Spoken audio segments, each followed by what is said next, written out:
Where's Jimmy? I don't know. Where's Jimmy Norton? Where's Jimmy? They're calling and he's not answering his phone. I'm scared of you. I'm scared. There he is. He made it. You, sir, and I'm protecting myself. Hi, Jimmy. Strap in, Jimmy. Oh. Strap in. I'm livid.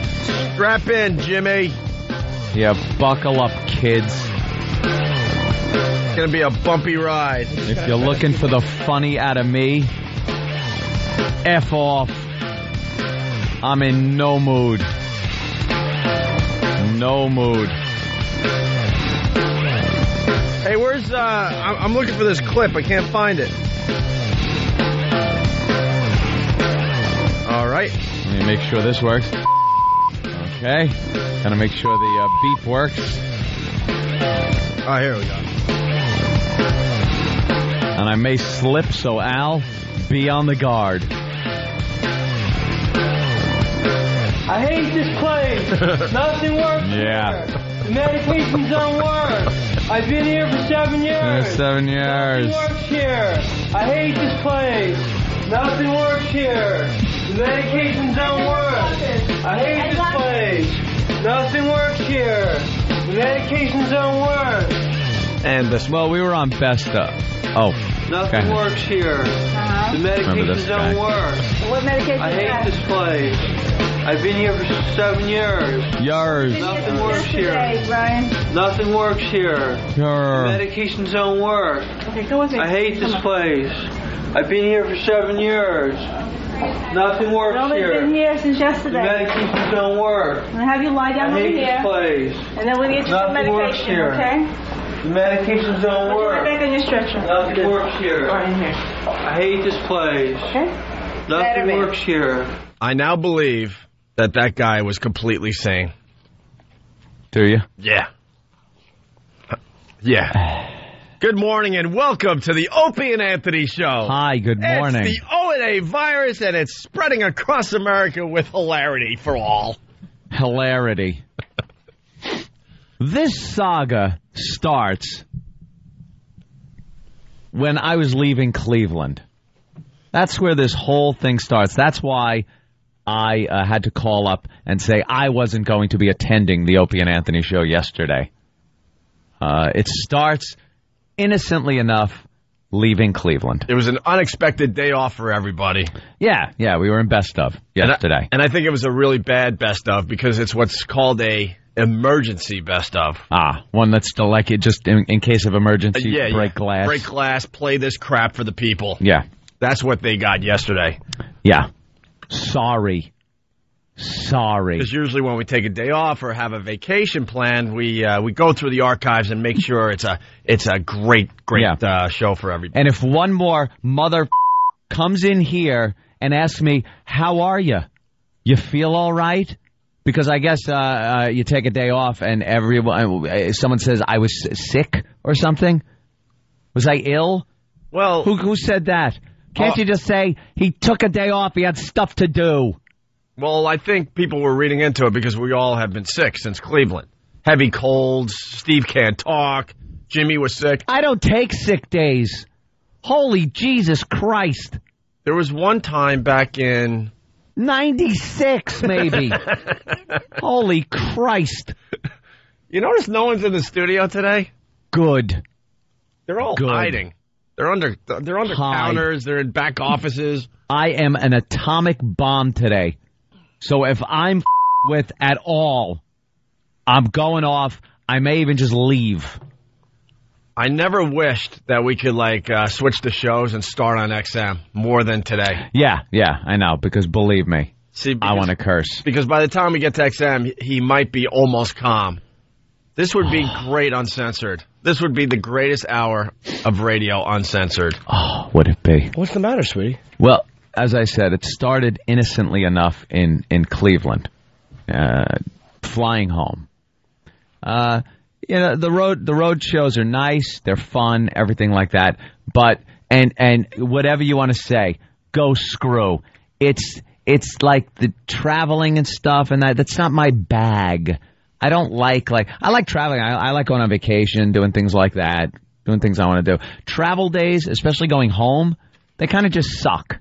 You know, I don't enjoy them much, but it's not a big deal. And especially, you know, when you have a nice seat in the aircraft and a nice glass of red wine. This is how ridiculous this whole thing starts off. It started with a glass of red wine? It started with a glass of red wine. It ends so ridiculously that it's like some kind of horror movie that you can't step out of, that you never saw the ending come of. I defy anybody to tell me, based on the beginning of this story, how it ends. Okay?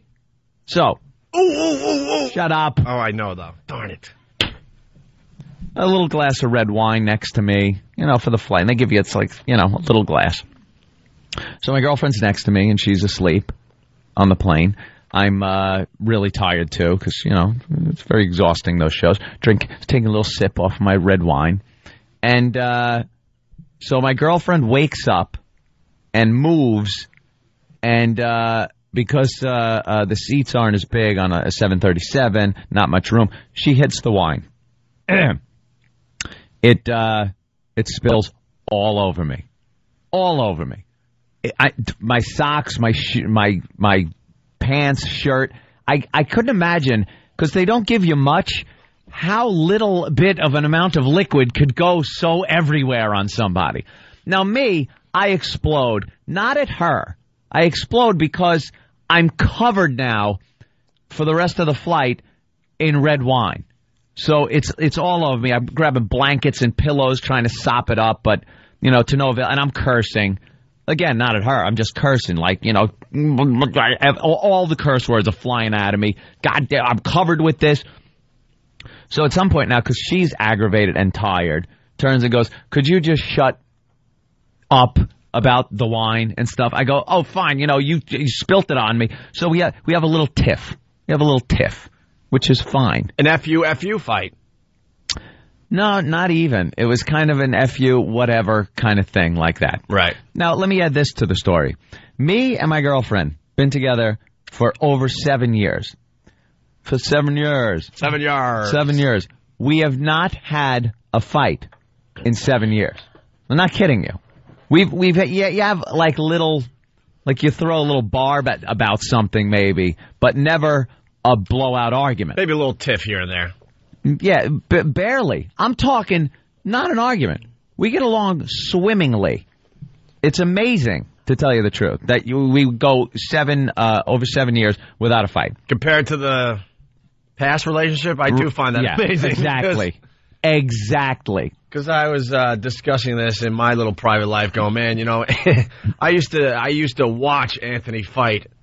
Oh, all the time. All the time. The ex was just an abomination to live with. The famous vacuum story where when Aunt and I used to commute and we lived pretty close to each other, I'd pull up to his house at 9 in the morning and there's a huge fight going on the front porch. And I'm like, Anthony, why are you guys fighting? Obviously you just woke up. What could you have possibly done to start a fight this early in the morning? Yeah. And it was over the fact that you didn't vacuum before you went to work. Right.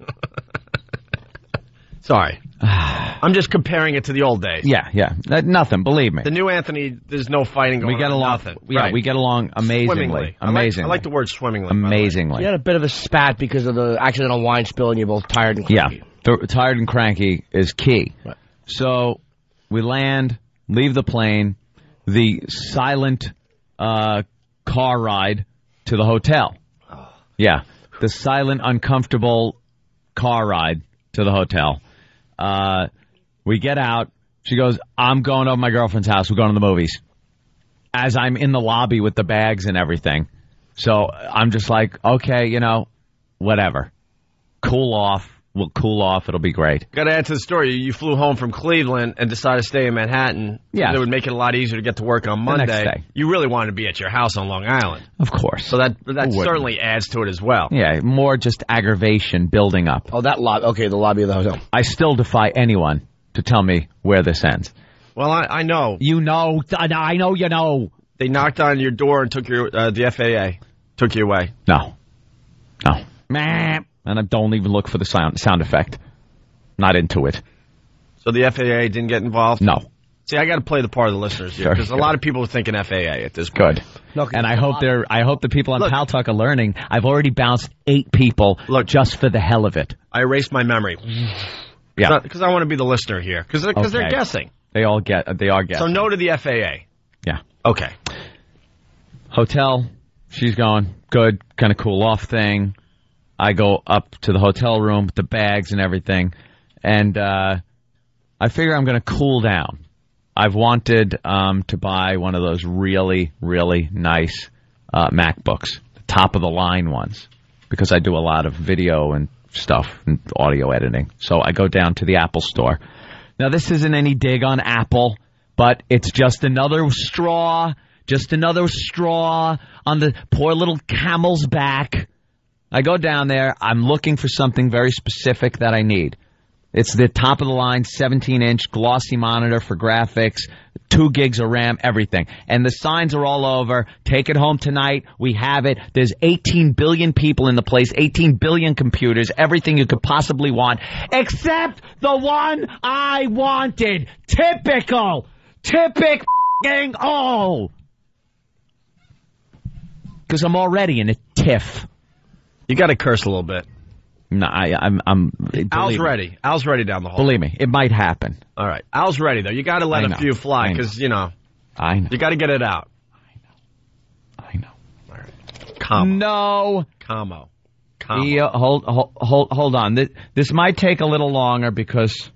Boop, boop, boop, boop, boop, boop. Wow, you're a regular, too.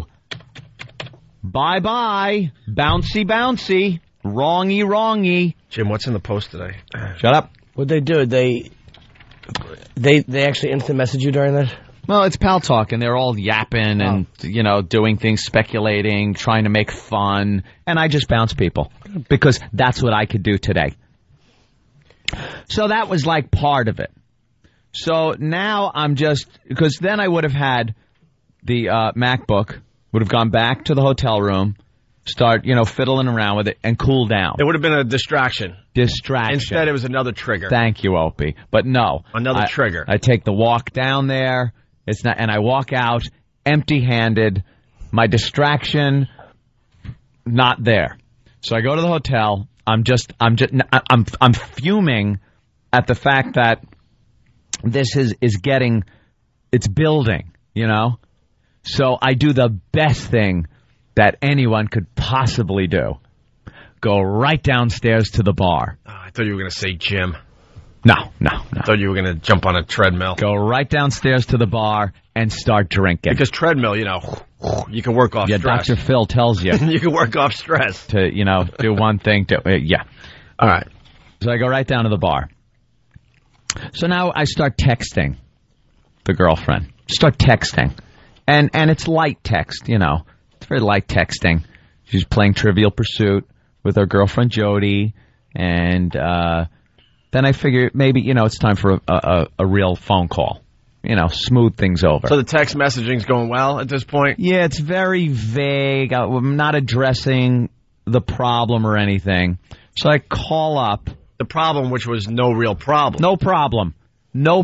That's just it. This fight was the stupidest thing. Stupid. Like most of them that people get into. Like I said, 7 years. No fight. This is the worst it's ever been, even at this point. So I get on the phone, and we're talking, and she says something about, that I overreacted with the wine, and me, now, I've had a few. I'm like, overreacted? What? I had wine all over, and here we go again. It was like the old honeymoon episode of, the record. Hi. Your mother, it's just, you know how she is.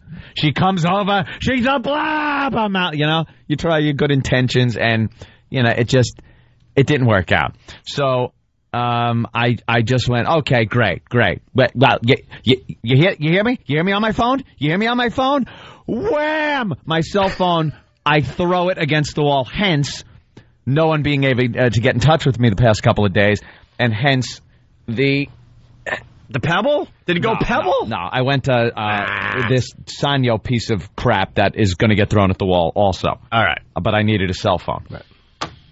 Hence the cell phone.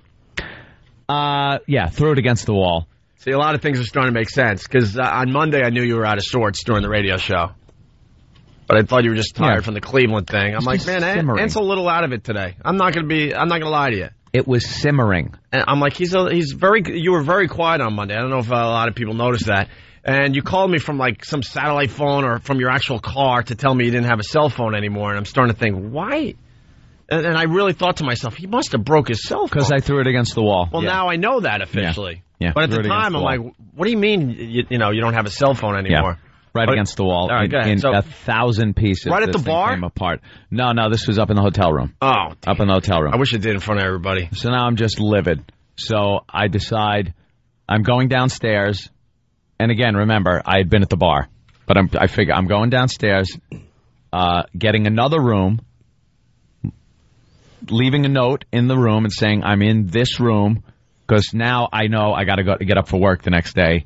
And I have to sleep. I can't be arguing through the night. You stay in this room, I'll stay in this room. Now, remember this. We've never even been apart in 7 years.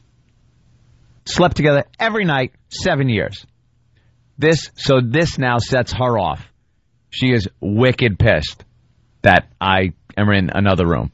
And I decide to shut off my phone and give the front desk a do not disturb me at any cost kind of a thing, unless there's a fire. So now she's pissed at me.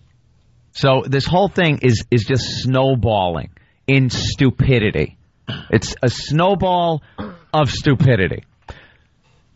So, the pissed mist in the air, that kind of argument, non-speaking about it thing is going on all day Monday when I get home. Not resolved. So Tuesday, still not resolved. Wait. You fast forward way too much. So then you got up for the show Monday. You did the show. Monday. How'd you guys all go back to the house? Went back to the house separately? No, that's right. She didn't stay in the room at the hotel. She took a cab and went back home to Long Island instead of staying in the extra room at the hotel. So I stay at the hotel. She stays home. Okay. So after the show, Monday, I drive home. And there's, that underlying, you just know it's very uncomfortable. And we're not used to this, It's very, very odd. Tuesday, come in, do the show. So you guys don't talk? No. I don't mean to slow you down, but so on Monday, it's just that whole this situation's been simmering. Yeah. Since Sunday afternoon. Yep. Monday you get home from the show. Now you're walking around the house uncomfortably. You guys aren't talking. No, it's a lot of small talk like, got some mail. Oh, that type of thing. Okay. Oh. Yeah. So you kind of avoided each other all day Monday. Yeah. And then you went to bed probably early. Went to bed, yeah. Okay. Went to bed, went to sleep. Because that would have been a great opportunity to finally talk it out. Just talk it out. Now you're back home. Right. Were you pissed off? Were you like bummed out that it was like this, or were you still kind of pissed off? Bummed out, little pissed, just aggravated at the situation. Yeah. It was just the alignment of the stars were wrong, and just never happened before. So oh, wow. No, go ahead. So, Tuesday, coming to work now, after this whole Monday thing. And do the show on Tuesday. Back to Normal Anthony, by the way. On Tuesday. Great show. Was it? Great show. I don't remember much of it. I was in a state. So, I drive home. You got a good poker face, by the way. Yeah, thank you. You have a great poker face. I knew something was wrong Monday, but I thought you were just tired, maybe a little hungover, I'm thinking. Yeah. Tuesday, back to Normal Anthony, so you have the best poker face ever. You should be winning tournaments all over the freaking world. Thank you. Sorry. Do the show. Go home Tuesday now, afternoon. It's like 12:15. And they're telling us we have to break. Jesus Christ. I don't mean to do a radio tease, but they are telling me. Hold on. What are you doing? I'm looking for someone to bounce. There you go. Because I don't like that guy right there. There you go. Hey, enjoy the program. Buy XM or tune into your local FM affiliate that we're on. Boink. There you go. Bye-bye. We got to take a break. You're saying we got to take a break. Well, it is a business. It's safe to say that it got... Don't let me forget where I've been, where I was. No, we're up to Tuesday. Did the show. And then you go home. And then I go home. And trust me, you do not want to touch that dial. And this is where things get ridiculous. And I want to make it perfectly clear. It's me saying we have to take a break. Trust me. I'm trying to control Anthony. Anthony could go all the way to 8 without a break. Yeah. Okay? It's me saying we should take a break. But trust me, it gets a lot better. And the rage is about to start in about 10 minutes. Because this is just a setup. There's somebody telling me to stop bouncing. Just bounced them. How ironic. All right, when we get back, Anthony will talk about what happened when we got home Tuesday and where it's at today. Yeah. Where we stand today. Because it still continues. It still continues. It's not what you think, based on what I've told you. I understand. This takes a twist like, you know, The Simpsons starts out with something, and then, like, about 10 minutes into a Simpsons episode, the beginning part has nothing to do with what the rest of the Simpsons episode is about. Yeah. That's what happened here. Do not touch your dial.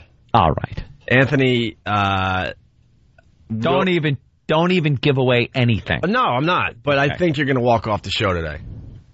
I might have to take some breaks for phone calls and things like that, and at about 8 or so, 8ish. Okay, it's the ONA virus, and the pests might have to get involved. Really? I don't know. All right. The second part of the story, which is much better than the first part, I got to be honest with you. Oh, first part sucked. I mean, thanks. The first part, telling a story over here about my effing life. Yeah. I thought it was good. This isn't a cute little radio story. It's sorry to start with a goddamn chase scene. Jesus Christ. Well, the chase scene is coming up, as well as all sorts of explosions. Oh. All right, we'll step aside. We'll continue in just a bit. All right, we're back with the Opie and Anthony show. And that's what happened. That's unbelievable. That is unbelievable. I'm kidding, of course. I knew it was going to involve a schwoogie. I just knew it. Dude, you're not IMing me. Someone isn't actually IMing me. Oh. Bye. Will you just turn off the pal talk I for can't now? help it. I can't help it. Was it important I am, though, maybe? Did he ask anything important? Yeah, he said hi. What a douchebag. It's the ONA virus spreading across America. We got a very agitated Anthony in studio. He's in the middle of telling a story. Just to recap really fast, Cleveland trip. Started Sunday. Yeah, go ahead, really fast. Stupid argument over spilled wine on the plane with my girlfriend. I've never, we've never had an argument in the 7 years we've been together and lived together. We don't have arguments. We just don't. This is, it kind of started snowballing, got way blown out of proportion, continued. Every little thing was like pissing me off, and the fact that the initial argument wasn't being addressed as the day went by on Monday. Quiet ride all the way back to Manhattan. Yeah, the quiet hotel ride. because you still couldn't get back to your house on Long Island. She went off to go to a movie with her friend. You went up to your room. You went to the Apple store. Couldn't get what you wanted, so you decided to drink. You texted her. That was kind of going well. Then you called her. That wasn't going well. So you smashed your cell phone in your room, and then you got another room. She got pissed off because you guys have never slept never apart been apart before. in 7 years. So when she came back to a room where you weren't at anymore because you were in another room, she said, screw this. She took a cab home. Yeah. You finally went home after Monday's show. Right. It was never addressed. It was like weirdness around your house all day. It was very uncomfortable. Small talk, blah, blah, blah. You went to sleep early to go to the show on Tuesday, which was a great radio show. Did the show on Tuesday. And then now we're up to you leaving the show on Tuesday and going home. I go home on Tuesday, and for the first time ever, I get home, and she's lit. She's tanked. She took the nice bottle of Absolute out of the freezer, did about 5 shots, and was just laying out on the patio lounge chair with a book on the side of on the table, but passed out. So I'm like, baby, hey baby, and she's like, like, oh boy, okay, come here, get up. So I like pick her up, bring her in the house, and she's obviously not rational in her talking. She's telling me that I don't care and things like that, and things that people say when they're hammered. She was hammered. She was we got in an argument. Never been in an argument like this. I dealt with it Sunday by slamming down drinks at the bar. She dealt with it Tuesday by slamming down drinks at home. And so I bring her into the bathroom eventually because she's feeling sick at that point, which is normal. She's talking a little better, but really still kind of. And I see the bottle of vodka there. There's barely anything taken. It was a brand new bottle, so there's barely anything out of it. So I'm waiting for her to throw up, get this over with. And a Nassau County police car comes to the front of the house. So I'm like, that's odd. What did someone call the cops or something? Or, how does anybody know anything's going on? No, it's just a pal. It's a Nassau County cop pal coming to drop off some Nassau County stickers for my car, the back window, and PBA cards and things like that. And don't forget the police uniform. The uniform, the red light, everything I need so I can do 120 miles an hour with impunity. The actual cop car is on order. Yes. You should have that soon. Exactly. Okay. Just there as, friend. So he throws out some kind of Ramon joke and notices my reaction probably isn't as he thought it would be because I'm dealing with a situation inside. So I say to the cop, I'm like, I go, you want to take a look at my girlfriend, just make sure everything's cool? And I said she's talking, so it's not like, she's passed out or, not OD and have alcohol poisoning or anything like that. So he comes in and, talks to her. Hey, how you doing? I feel good, that kind of thing. And he goes, I got a EMT friend who's out there. Just drive her down to, as of right now, an unnamed hospital. Just have her vitals checked. I'm like, okay, sounds good. We do that. Sounds like the smart thing to do, right? Why not? Mm-hmm. I figure, best be just safe like that. Me, I'm Mr. Hypochondriac kind of guy. And I know as long as you're talking and moving around, everything's fine. It's the people that are like sprawled out and can't. And believe me, I lived with that for 9 years. And she never does this. Never does this. So this was so out of the blue that I was like, yeah, okay, let's do this. So we end up in the emergency room, and they don't give her anything because I guess they deemed her fine. It was recorded, What do you mean don't give her anything? Like if you're ODing on something or you're the charcoal or whatever, or you're alcohol poisoning, they pump your stomach, they do something. I think they throw some kind of charcoal thing in you to make you vomit. I don't know. Uncontrollably to get everything out. Whatever. I don't know. So they don't do any of this. No, we're just kind of sitting in a room. Gotcha. And it's reported as an alcohol, just as an alcohol event, something like that. The cop writes it down as. So we're sitting in this room, and she's, starting to sober up, and she's getting hungry and thirsty, so you get her water and food and stuff like that. And I'm just waiting, to leave. Her vitals are fine. Waiting to leave. All of a sudden, the shrink walks in. The shrink comes in and starts talking to her. And after... Now, the shrink talks to her while she's still hammered. What time is this, by the way? This is probably 2:30. So you got home in the afternoon. You got home around noon? Yeah. So it's a couple hours later? Just, dealing with it at the house. Okay. 2:30. At the hospital, the shrink starts talking to her. And she's hammered. So the shrink is talking to her and decides, because she's hammered, that she needs to be admitted. Involuntarily admitted to the hospital. And now we're waiting 10 hours. 10 hours before anything happens in this little elevator-sized room. And by this point, now she's fine. Hungover, but we're just both like, let's get out of here. This is ridiculous. She's like, I tell her everything that happened, throughout the course of when she was hammered. And everything's like, we're ready to go. Ready to just go home. Forget about the argument. I said, the argument was the stupidest friggin' thing. I know. It was ridiculous. Let's go home. The shrink comes in and goes, she should talk to somebody, or you could do like an inpatient thing we have here. We go, no. She goes, well, I'll give you a chance to think about it, and walks out of the room.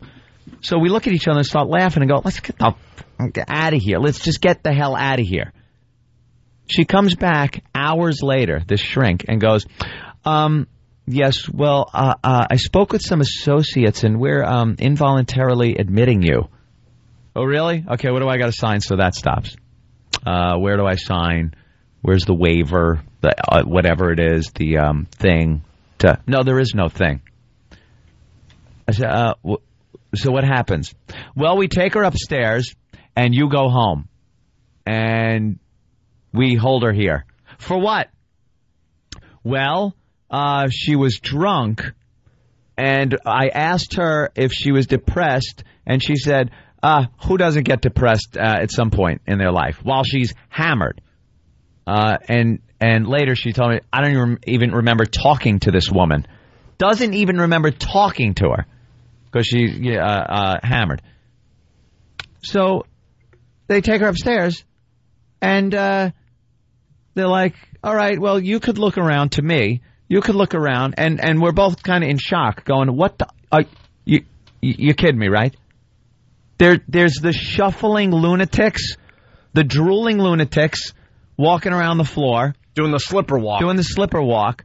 Now my girlfriend's hysterical crying, saying, I cannot stay here. I'm petrified. This is unbelievably ridiculous. This is illegal. This shouldn't happen.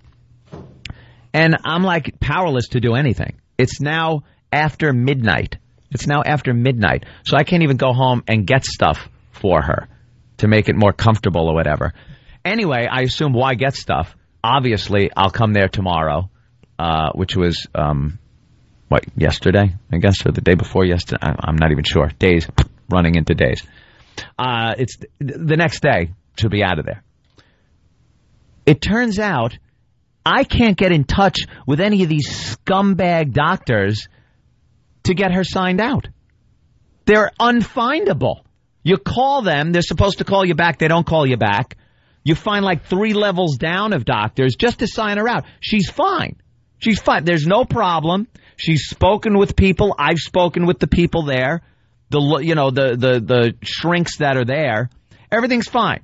She can go. She needs somebody to sign her out. They're playing golf or something. So she's still in there. It's now Thursday. Right now, it's Thursday because no jerk-off can be found to sign her out. And these silverback gorillas that work there have no clue or care. It's all cookie-cutter because everybody's running around going, I want to go. I'm fine. Let me go. They don't look at any individual situations or circumstance. It's all the same. So now you got a girl who is fine that can't leave because some idiot isn't there to sign a piece of paper. Let me ask you, and everybody's probably saying the same thing I'm thinking, like, why not just say F you and walk out? Like, what's stopping you? They will arrest you. They will arrest you. It's an arrestable offense. Where did this come from? First of all, no one told me this. When the choice was given, which we weren't taking the option of staying anyway, but when this manipulative little shrink bitch C-word said, yeah, well, you could, go and do this or we'll check you in. I'll be back in a little bit. As she is filling out the paperwork. It's a bunch of liars. They don't, they're not honest. They don't look at any individual. It's a group of people that they want to keep anesthetized. So I walk in there the first visit that I get, which in this place is ridiculous. Like for an hour long at 1 o'clock, you get like an hour from 12 to 1 in the afternoon. That was There's no phone contact. There's no nothing. That was She's yesterday? losing her mind. Yeah. So am I. Yeah. So I walk in. She's having lunch. Of course, she just freaks out, insane upset, and she goes, "They just, they gave me something, and I can barely stay awake." So the doctor comes over and sits down, and I'm cursing at the doctor. I go, "How are you supposed to get a legitimate assessment of this girl's psychological state when you've given her something that has her falling asleep in her lunch?" I go, how are you supposed to now assess this and find out that she's a rational, smart, funny, witty girl instead of one of these people you have that you pump with drugs because that's all you do here? You incompetence. They're nothing but incompetence. So I'm cursing this woman out. And she finally says, well, we won't give her any more of that. I go, yeah, don't. And I told my girlfriend, I go, if they give you anything, spit it out. I go, do not swallow anything they give you. A pill, hold it in your cheek, and then get rid of it. Get rid of it. This is like Cuckoo's Nest. Exactly. So I'm sitting there going, now, where's the doctor that signs her out? He's not here. Where is he? He's not here. I want to talk to him. Have him call me. Here's the number. So now visiting hours are over again. She loses it. I tell her, be strong. I'm going to get you out of here. I'm going to get you out of here. Have to drive home, and I'm waiting for this call from this doctor. Never calls me. Doesn't call me. So now I go for the second visit, which is 6:30 to 8. Go in there, immediately ask where the guy is, where the doctor is. And the smug ass behind the counter goes, excuse me, sir, it's 6:30. He's at home. Or he's not available. I go, oh, he wasn't available when I was here earlier. He wasn't available when I was promised a phone call from him to sign out my girlfriend. I go, what if there was the biggest emergency ever and you had to get in touch with him? Oh, we'd page him. Do it. Well, we can't. We have to go through his underling. It's more bull, more lies, more garbage. So we're walking around there, and it's kind of at this point now becoming funny. Like we're both sitting on the couch, kind of like, curled up and laughing at how ridiculous this is. There are screaming people. There's the shuffling people. There's collages made of crepe paper and construction paper on the wall that they make them make. And she's sitting there going... Did you take advantage of the situation and talk to some of the other people on the floor? Because you'll get some great stories. No, I can't. I think people know my mom's been in and out of these joints my whole life, and I would visit her from time to time, and you're in this room, and all of a sudden there's a guy that he's making something out of macaroni, a little art project, and he's like, I got a business trip to Toledo. I gotta get out of here. I'm supposed to be in Toledo Friday. Just completely out of their minds. So when I was dropping her off, the first night when she's completely upset, we go upstairs and walk into the place, the unit, and there's this I guess security guy there, and he goes, "Don't worry, everything's going to be fine. She'll be taken care of." I go, "Don't give me the line. Don't give me the line. She doesn't even belong here." And I know they hear that from everybody, so that's the category that they fall into. So as we're walking to the door, she's completely upset, and I turn to the guy and I say, if anything adverse happens to her, I'll kill everyone on this floor. And he turns around and goes, "You cannot say that." He goes, honestly, you cannot say that." And I just smiled and I said, "Say what? What did I say?" He goes, "You know what you said." I go, "No, what did I say?" And I just smiled at him and walked out. He was petrified. You know you're going to be switching places Petrified. with your girl. You know that, right? Petrified. Maybe he was scared because you're checking someone into a psychiatric unit and you're threatening to kill everyone on the floor. That Exactly. Definitely do Yeah, it. yeah, Right. yeah. I told Anthony before the show, I'm like, they're going to let her go probably today, and as you're all happy, getting ready to hold her hand, like 3 animals are going to tackle you and pull you down and throw a straitjacket Well, on on you. last night's visit, Oh, my God. we're sitting on the couch, and she's got, like, her legs over my legs, and I got, like, my arms around her and stuff, and we're just talking. Comforting her. Yeah. We're talking and kind of laughing about how ridiculous this whole situation has snowballed into. Like, we went from the beginning of wine spilling on a plane and how it snowballed into what it is, into this. She was upset that we had an argument. And that's what happens. If every time a person that was upset about an argument had a drink and got hammered, we'd all be in insane asylums if this was how it's supposed to be treated. So we're laughing about how it got, snowballed. And this ape comes up and goes, no touching. No touching. We both give her the big F you, just as loud as day. Just go F you. She goes, I'll take away your visiting privileges. I said, do it. She's out of here tomorrow anyway. And later I see her in the nurse's station eating a banana with one hand. And I go to her, you know how many germs are on the keyboard and mouse you're using right now? And she goes, that's why I'm eating it with this hand and working with this hand. I go, boy, you must really tear through your work that way. So they just are livid at me at this point because I'm livid pissed at them. And I'm trying to get answers. So now I found one guy that would actually talk to me like a human being and got names and numbers for these various doctors that at 8:05 said 8 o'clock, but give them a couple of minutes. I'll give you 5. The calls start 8:05. If I don't get a response that she is being signed out of there today by 9, pest alert. I'll give out the numbers, the hospital. You shut the place down. Shut it down. I say you get a pest army together. Mm-hmm. What about a sink? Can you throw that through a window somewhere? I know, fountain, big fountain. I go with sink because you're a little smaller. I don't think you're going to be able to get that fountain out of the ground. Sink, though, I think you can get it done. Livid. I think you can get it done. Livid. And that's where we are as of today. That's really, as you're talking, I'm just clenching my teeth. I was getting, the medical profession it's just anonymous. It got worse and worse.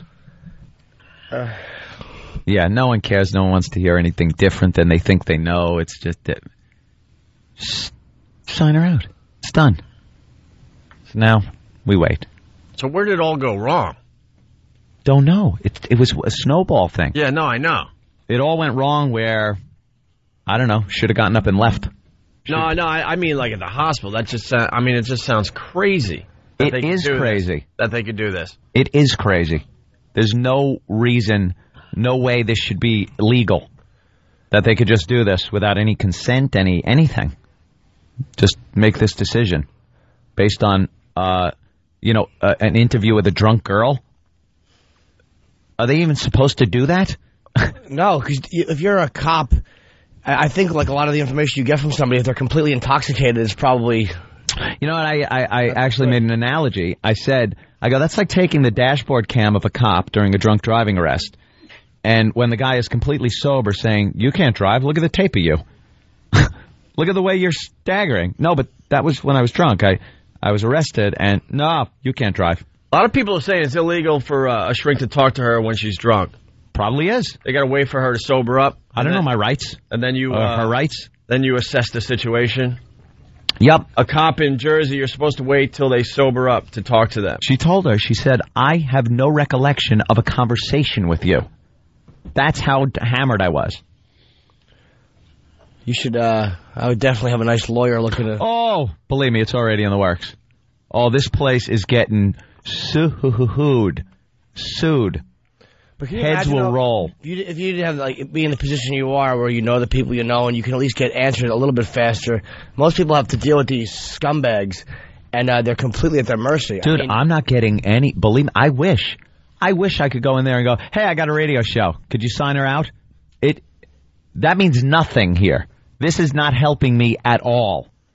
All of my relationships with certain police officers and everything, not helping. I'm in a situation I can do nothing about. So she's out today? I sure hope so. She better be, because from what I heard, she has to talk to one person and then can get out. And now, where is that one person? Well, we'll find out at 8:05, because that's when I'm supposed to call. And her sister in Colorado is also, because I called her, and she's going to call. And we're both going to call and call and call and call. And if I get no response by 9 o'clock, maybe the pests will call certain numbers. We'll slowly leak out things and information. At 8:05? No, I got to start calling at 8:05. Yeah. Can't tie up the phone lines. No, that's what I mean, at 8:05? Yeah. You're doing like radio teases. Trust me. It ain't a tease, believe me. We don't have to tease this show today. I'm not teasing this. Ryan in Chicago, what's up? Hey, Anthony, are you going to bring the bill in to the on the air when they give it to you? Yeah, the bill. No, that's another thing is what this is. This is a way for them to get money, insurance money. If we left that night, there's no more money. If they check her in, this doctor, they could all take a little bite of the insurance policy, the medical insurance money. They could all take a little piece. That's what it's all about. It's about keeping you there, giving you as much as you can, get as many doctors as can dip into the till. And that's what's going on. Why would they medicate a person, though, who's not yelling or violent or crazy? Exactly. I said, why is she medicated? She goes, well, she was upset last night and had a hard time sleeping. And even to that, I said, all right, it's 2 o'clock in the afternoon.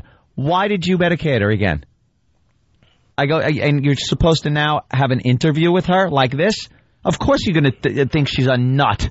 She can't even stay awake. Just say it. He'll get it down the hall. John in Yonkers, what's up? Hey, what's going on, guys? Good morning. Good morning. I'm a little confused. If she didn't say anything like she's going to kill herself or she's not a danger to herself, I don't understand why they would hold her. Because that's the way I think the psychiatrist interpreted it as she was talking to a drunk girl. That's why Ant's losing his mind. She's boxed. I mean, so what? Everybody gets boxed. There's no reason to detain her. You should have just got up and walked out of there. I think when she said depressed, yeah, sometimes who doesn't? Something like that while being drunk. All of a sudden, now this, aspiring friggin' psychiatrist is going to, make her bones. Oh, it's ridiculous, man. Yeah, she's a rookie psychologist, has no idea what she's talking about. And I don't know why they would keep her. I mean, she got boxed. It's not a big deal. And then, talk to her when she's sober. Yeah, I mean, That's it. they're medicating us. How's she supposed to get sober to talk to if they keep throwing stuff down her throat? What does that mean, Exactly. get boxed? What's that mean, get boxed? Hammered. Get hammered. Oh, okay. Just getting hammered. All right, thanks, John. Let's go to Max in Dallas. Max. Hey, what's going on, fellas? Hey.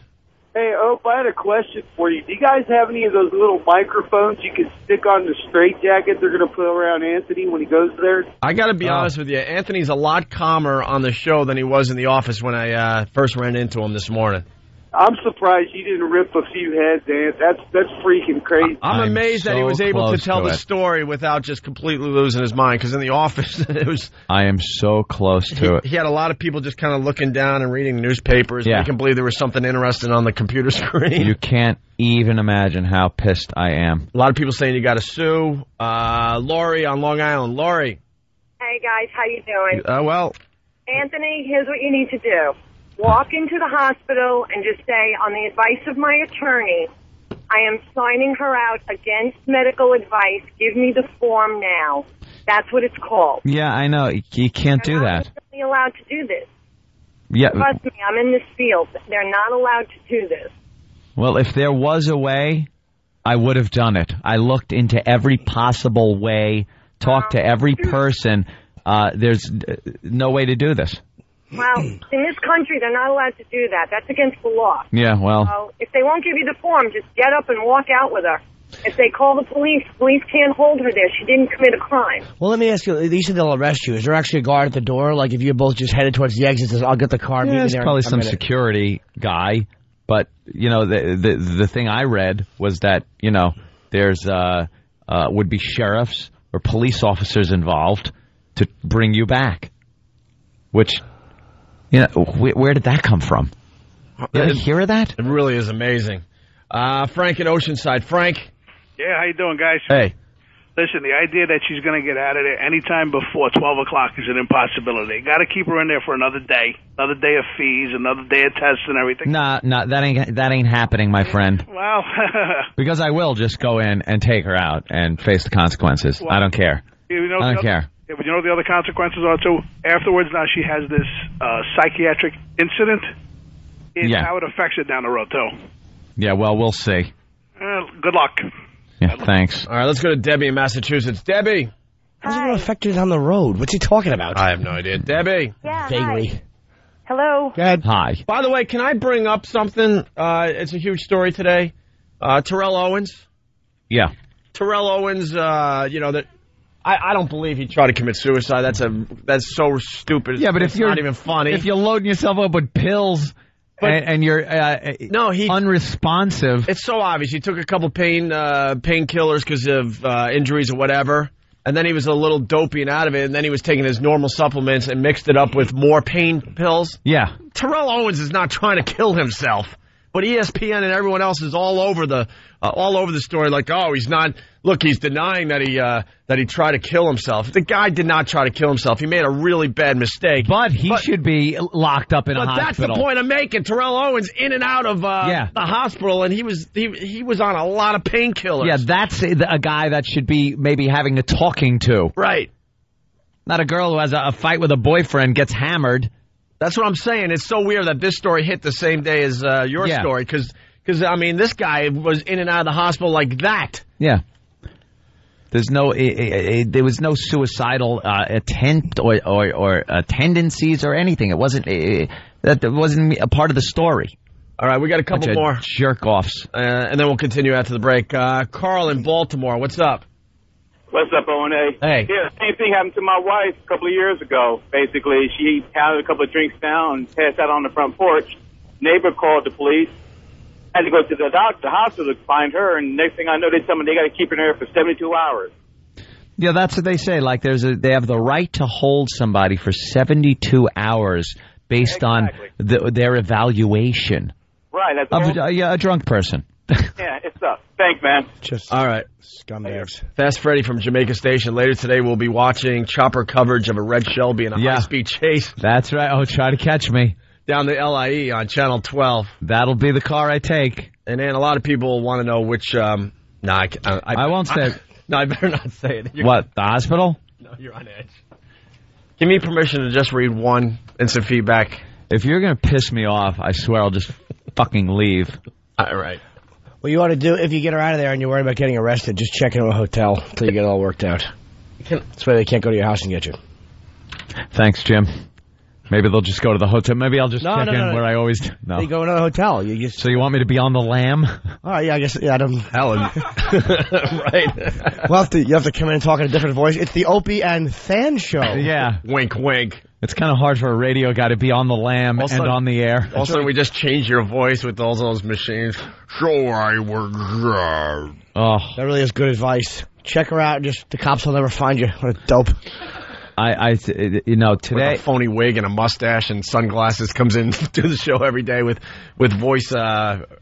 voice technology to change up the old voice. Yeah, today's a very pivotal day because if she does not get out today, there could be problems that I might be off for a while. Can I ask you something? Now, this really does suck, and if it sounds like they're going to keep her for 72 hours, why wouldn't you hang in there? Make sure she hangs in there. Get her out after 72 hours, and then all hell breaks loose after you get her out of there. Because with lawyers and all that crap. She doesn't belong in there for 72 hours. She doesn't belong in there for a minute. So you're making a stand and a point here. Yeah. This is we we enjoy each other's company, and Can't kidnap you for 3 days. It's depressing me. No, I to be in understand my that, but friggin' bed alone at night, knowing that she's in that. I understand all that, but it seems like if you do something crazy today, you'll make this situation even a lot worse. I'm just asking. Gets her out. I'm just asking, why not, deal with it? It sucks, you know what, and then all hell breaks loose after you get her out of there. I'm trying every legal means possible to get her out. Today. If that doesn't work, right, and I'm making the limit today. Go ahead. All right. Go ahead. When's the 72 hours up? You shouldn't wait. I don't even know. Yeah, why should they be allowed to just kidnap you against your will? Midnight on tomorrow night, right? Tuesday. They admitted her. Also, late Friday. Early Wednesday. Late Friday. No, it's midnight. Midnight Tuesday is early Wednesday, right? Midnight Tuesday is late Tuesday, so it'll be late Friday. 3 days. Yeah, Saturday. So it'll be late Friday, which would mean tonight, and then no. Okay. There's not going to be another night of me sitting in my bed like a friggin' idiot, being depressed, and her in that nut house, being depressed. They're holding her against her will and against her health. There's no way a healthy-minded person should be in that situation. It is depressing, and you get like creeped out. Right. There's legitimate crazy people in there. You don't have to tell me. I've seen it many, many times. Oh, that's enough to make you go nuts. Yeah. A lot of people are saying, Mike from West Palm, how does T.O. get out in a few hours and Axe Girl has to spend days? Yeah. Days. Let's go to Ryan in Smithtown. Ryan. Smithtown? What? Yeah, what? Yeah. Listen, the reason they can keep her in there is if they have two different medical doctors, each fill out a form called a 2PC. I work in a business. Yeah. Now, if she was not evaluated by two different doctors, and trust me, this happens on a daily basis, one doctor will see her, write the 2PC, walk up to another doctor, have them duplicate it. They can keep her against the will. They'll do this for at least 5 days, because 5 days is when they get the maximum amount of money from the insurance company. After 5 days, the money drops off. This is in the hospital. They can only do it. Let her go. They can only do it for 72 hours, though. Yeah, well, they'll try to do it for 5 days. Well, whatever they try. She wasn't spoken to by two people either. She wasn't? She was drunk. One girl talked to her. But you know what? I'm telling you, you have to follow this assiduously, because if she wasn't interviewed by two different people face to face, then there's no way they can keep her there. Yeah, well, she wasn't. I work in one of the establishments. I see it all the time. She wasn't, and she was drunk at the time of the interview. It's ridiculous. So, have a doctor fax one of these things. Lawsuit, forget about it. Yep. Yeah, and apparently she took some notes. This wannabe shrink took some scratchings when she was drunk, and then goes up to another doctor and goes, "Hey, here's what I wrote down. Oh, I concur." Instead of coming in and talking also and getting a real second opinion, you take a few paragraphs written on a piece of paper from a drunk girl. That's great. That's great medical attention. It's illegal. They have to see her face to face. They sign their license away. Those forms are on file. You will definitely have. Oh, believe me, the whole thing. Yeah, and then last night I go. I want her records. I want to know exactly what the two doctors said to her and what she said yesterday. I go, just give me all her records. She's giving me permission. Oh, we can't release records while she's still in the hospital. Really? Why can't they? Is that the truth? I've never heard of that one either. You have the right to your records. And she has the right to her records. It's just this big machine nightmare that you can't do anything about. You're trapped in it. You can't.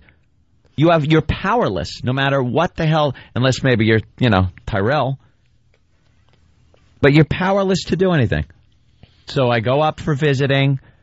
I bring her stuff. I have to watch other people sit there with catatonic people as we're sitting there going, holy Jesus Christ, this monkey's telling me I can't touch you. That would have drove me nuts. It did. Oh, it did. Your touch. You're going to tell me I can't here. touch my girl? Are you nuts? Yeah. Go screw. All right, we got to take a break. Bastards. Oh. Oops. It's a nightmare. Completely. Completely. It's going to curse, sorry. And she gets out of there today. No matter what. That's it. All right, we'll step aside for a bit. It's Opie and Anthony. All right, we're back. It's Opie, it's Anthony, it's Norton.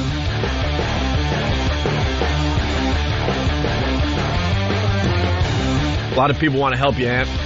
Yeah.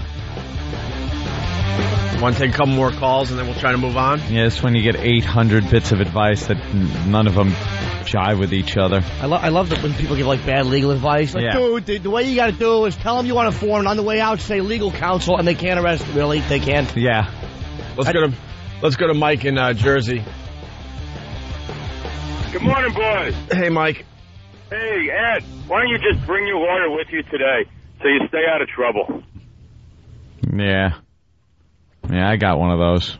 Yeah, just bring him in with you and check her out, man. Peace out, guys. I see it's easy as that. Bring a lawyer. Let's go to Paul in Jersey. Paul. Hey, what's up, boys? Hey. I got a better idea. Just take Kenny and Poe up there, and you can just walk right out of the place. I don't think you'd have much of a problem there. There you go. Secret agent man. Secret agent man. They're giving you a number and taking away your name. And the way you use Kenny and Poe is they talk to the doctors and nurses, and then when they doze off, you just walk her right out. How quick would he be committed? Kenny? I needed that laugh, Jimmy. Thanks. Your hair is a fire risk. Club Soda Kenny is your chief. Yeah. He's your chief. Just as smart as Chief was. Someone saying have Travis dress in a dress and have him switch places. Like in Cuckoo's Nest when he had Candy and the other girl come in, you could have Travis and another young lady sneak in through the window. Yeah. Let's say hi to Linda in Massachusetts. Linda. Anthony. Yes. Anthony? Hi. I'm a psychiatric nurse. I've been one for 30 years. I have one piece of advice for you. Please do not go in there and act like a lunatic, because I promise you, they'll let her go and they'll commit you. That's what will happen. Me. Yep. Not commit me. Are they going to commit him? How would I act like a lunatic where they would commit me, ma'am? Please wear something from your home collection. I would. When you show up. Oh, I would. A little helmet. Anthony, you go crazy, you start yelling, you start screaming, they will. I don't yell and scream. I'm very logical when I talk to these people. I'm like Spock. Good, because, they can hold her for 72 hours. First of all... Yeah, I've heard that. Believe me. They were wrong to begin with. No psychiatric unit should have admitted her until she'd been medically cleared. Medically cleared means she is no longer drunk. Yeah, exactly. Then she gets evaluated, okay? And then if she's clear, she goes home. If she talks about being depressed, if she talks about any of that, then they can hold her for 72. The good news is they don't have to hold her for 72. Yeah. Why did you say 72 instead of 72 hours? Well, 72 hours, 72. Okay. 72. I liked it. That was a medical term. All right, go ahead. You hog the whole air. I didn't mean to chime in and try to be a part of. Go ahead. Right away. It's about you. 72. Sorry. I didn't realize it. And, Opie was right. The thing is, go in, be rational, be reasonable, get out, and wreak havoc. I said that. Yep, you did. Oh, you right. Said, That's exactly what I've been doing. Yeah. And that's why she's still in there, because I've been rational. No, trust me, really. Once she's out of there, unleash hell. But in the meantime, just be cool. And she'll walk out the door. All right, Linda, thank you. Hounds. Let's go to Steve in Yonkers. Steve. Hey, what's up? Hey. A similar thing happened to me, and I walked out of the emergency room because some doctor wanted to admit me for a lung condition, and I didn't want to stay, and it wasn't a major thing. I get home, and the place I live is owned by my parents, right? The cops come flying through my door saying that the doctor called, saying I was acting crazy. So they take me to the hospital, they put me in the psych ward, right? And I'm asking people, why am I here? Before the psychologist interview me, they shoot me up with a cocktail of a muscle relaxer and adrenaline. Now, I can't even hold my head up, right? So they examine me, they leave me in there, and I'm asking people, why am I here? Not acting violent, there was nothing wrong. I said, I just left the emergency room. I didn't want to be admitted. Could you go down the hall and tell my girlfriend I'll talk to her later? Because you sound exactly like some of the lunatics that were shuffling along in their slippers, sir. The slipper Your story is going on and on. The slippers shuffle. Well, the nurse told me, and Your phone call should be committed for 72. All right, Steve means well. Thanks, Steve in Yonkers. Fancy man Frankus from FBA.com. You know, dude. He's giving you Bob Kelly advice. Dude, you can just walk in, get her, leave. That's the law, dude. Yeah. That's why they put the locks on the door. Let's say hi to Tommy on Long Island. Tommy. Hey, Ant, I'm so sorry you got to be going through this, bro. Yeah, it's... But these hospitals, they're state-funded, a lot of them. In order to receive the funding, they got to pull crap like this. It's all about money. That's what this whole thing is about. It's about, funding, and it's about insurance money. Yeah, okay. Everyone knows that the insurance companies and the medical industry have this little thing going where the more doctors that can get money from the insurance companies, the more the insurance companies can pump up the premiums, so everyone wins except you. How many times do you get your insurance bill and one month you get it and go, oh, they jacked this up by $150 with no explanation of why? Yeah. $150. That's nice a month more over the $550. For one person, I'm paying just about $600 a month in medical insurance for this, and now they're picking at it. They're picking. I'll keep it a little longer. We'll be able to pick at this policy for a little while. It's all about cash, not about people and individuals. Man. Oh, good luck, bro. Thanks. Good luck, bro. Wow. Let's say hi to Bobby in St. Louis. Bobby. How you doing? Jimmy. Yeah. Shut the fuck up. Your language, sir. What did Jimmy do? That's what he had? They dumped out. That guy just said, shut the F up to Jimmy. Wow. Jimmy hasn't even talked. Jimmy said 3 things today. I don't know. Dave in Jersey, what's up? Hey, what's up, guys? I'm sorry you're having to go through this. And look, I've been through this before, actually, personally.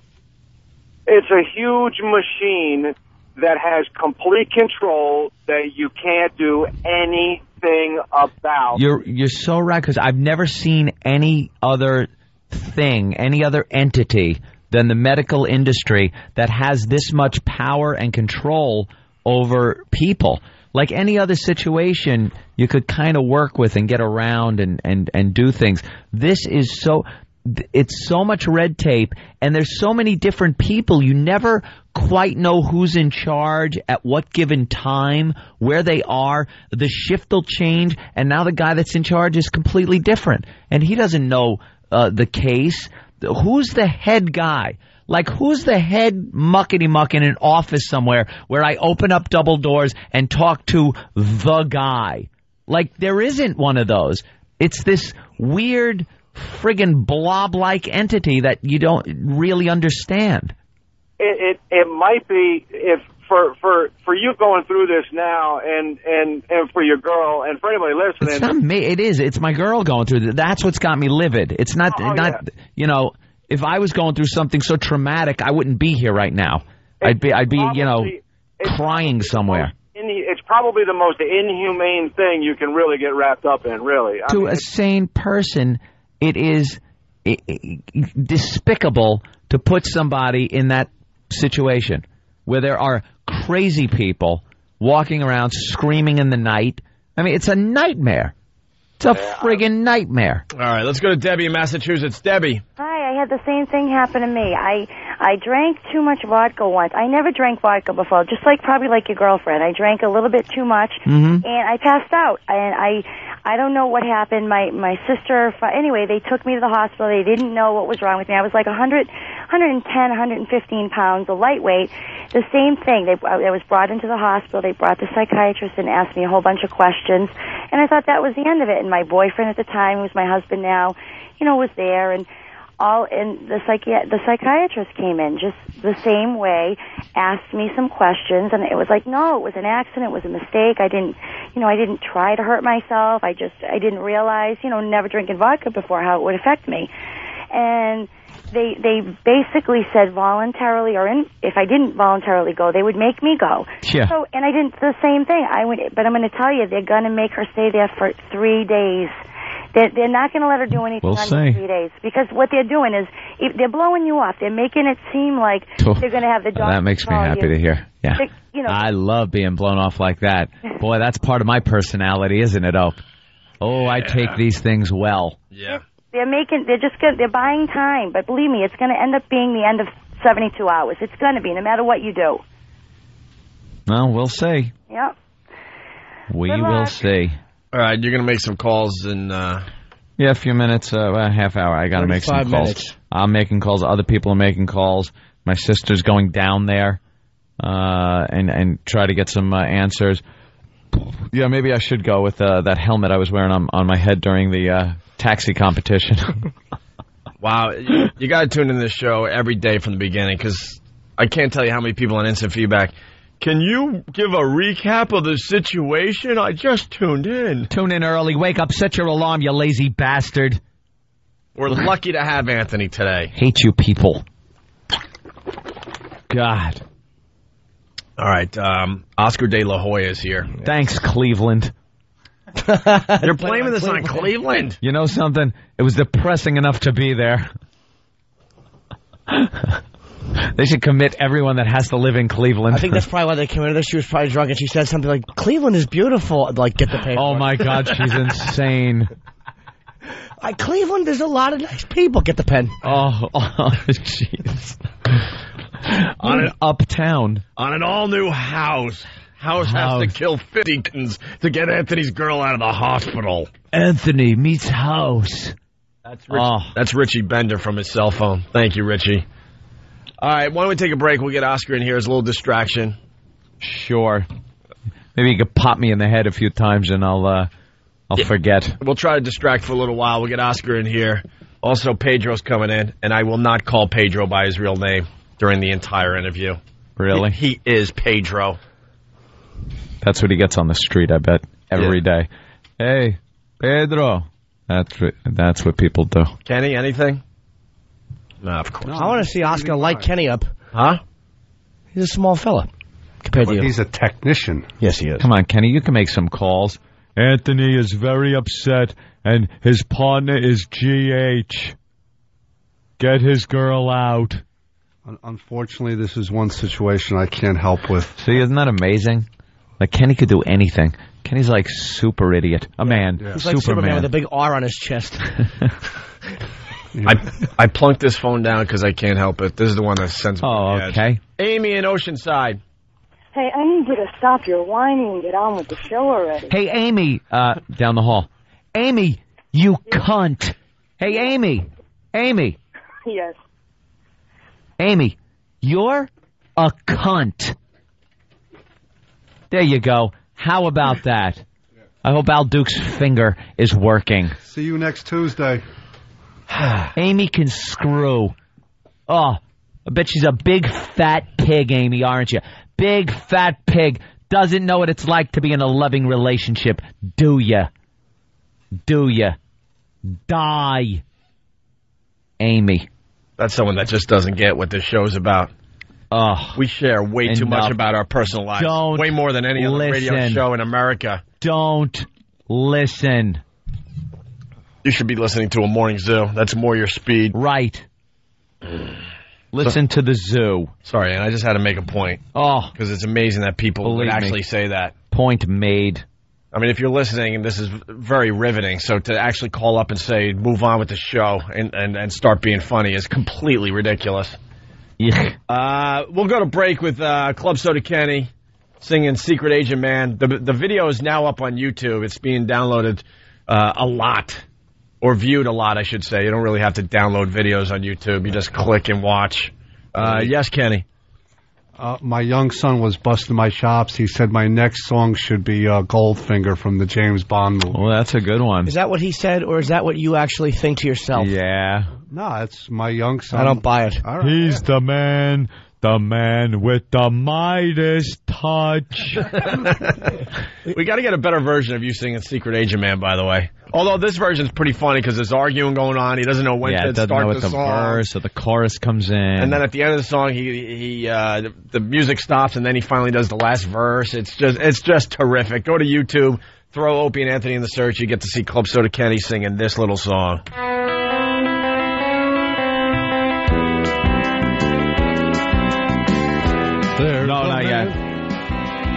There's a man who leads a life of danger.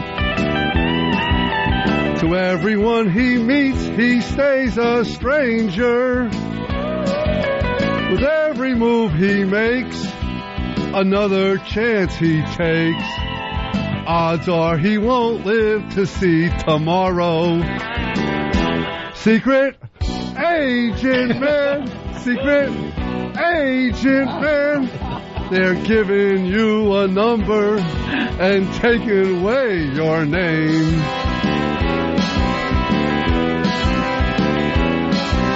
Beware of pretty faces that you find. A pretty face can hide an evil mind.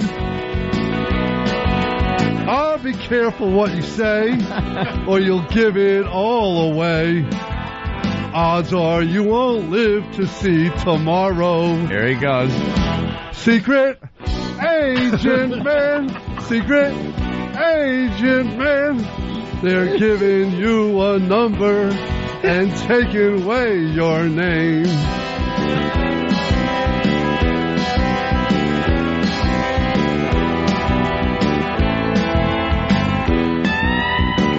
Is this the chorus?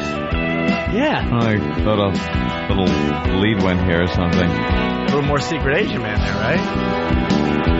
Yeah, but there's another verse, but I don't know when to start. He holds the direction for this big dumb thumb moving. Here it comes, Secret Agent. Secret Agent Man, Secret Agent Man. They're giving you a number and taking away your name.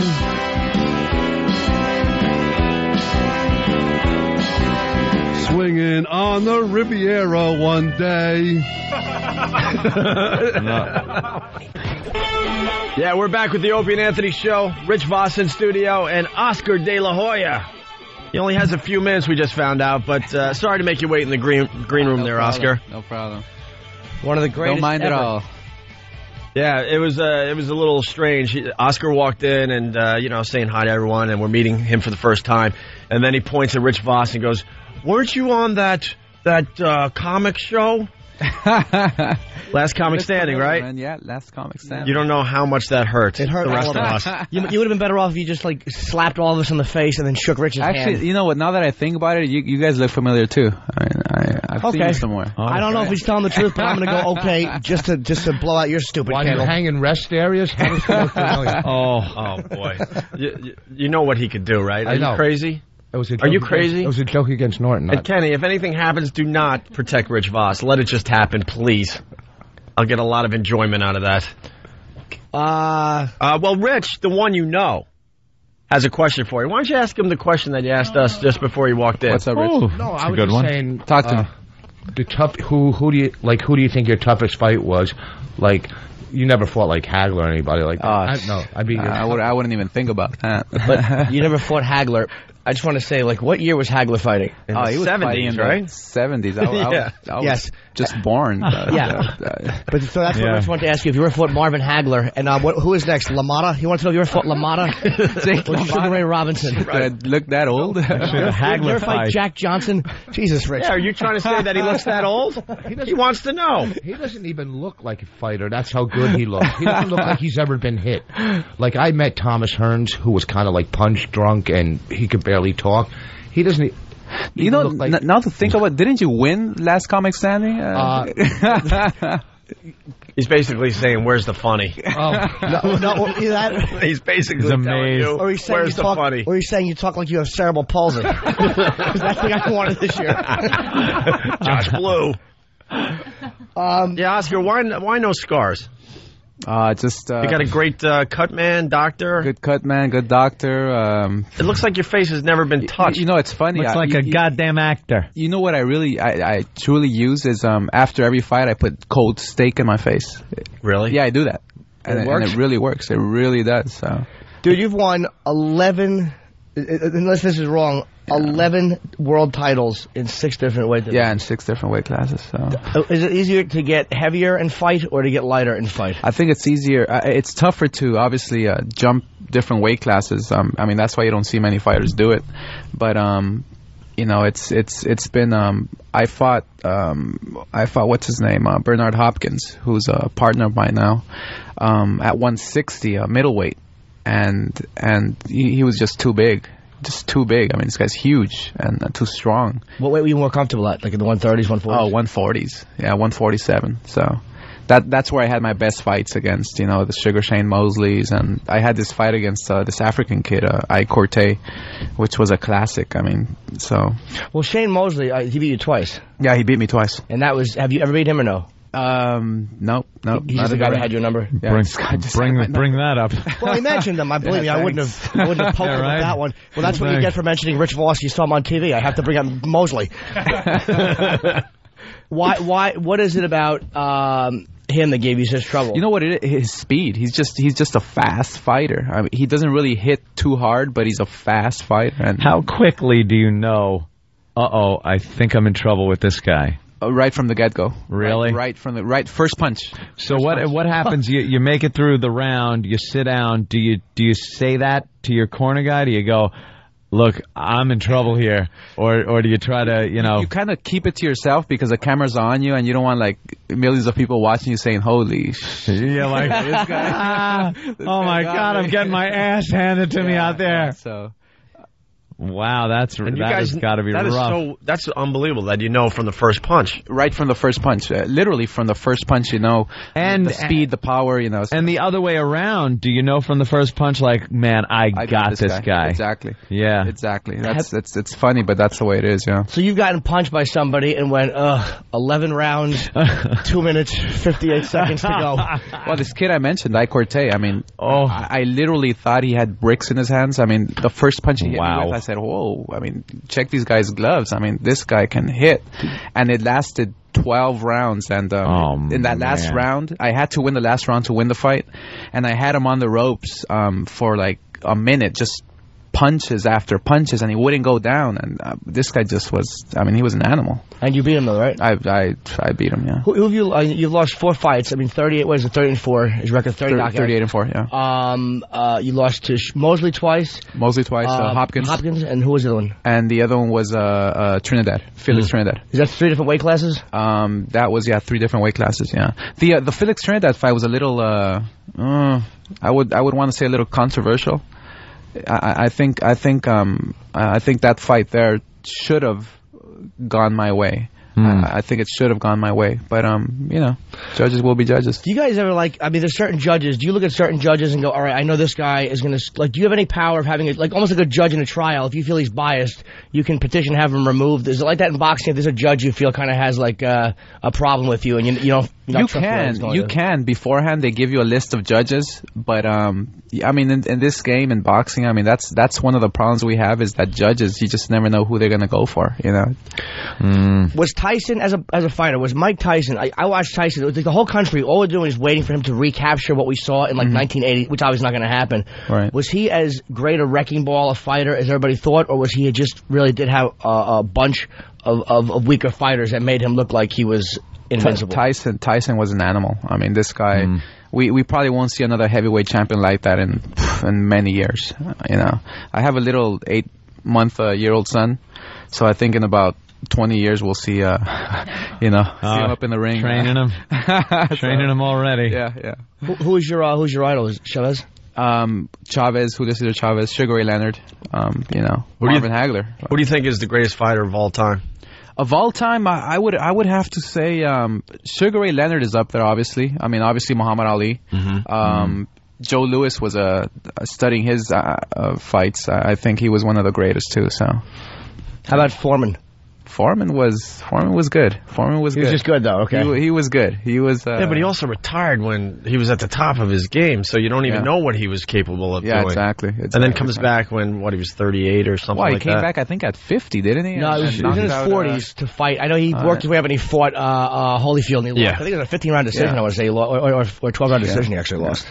No, but he won the world title, I think, at his last fight against Michael Moore. He knocked him out at 50 years old or something. I didn't know he had but Michael Moore is like just a fact movie maker. Yeah, he writes. He writes silly books. Sorry, what a dope I am. I'm like, oh. I get confused. Hey, I'm actually getting a note. He has to go. Are you leaving? Yeah. You got a very busy schedule or something? Busy. I'm saying that. What are we out plugging? I'm Oscar promoting the boxing legend Oscar De La Hoya hosts Hispanic Heritage Month.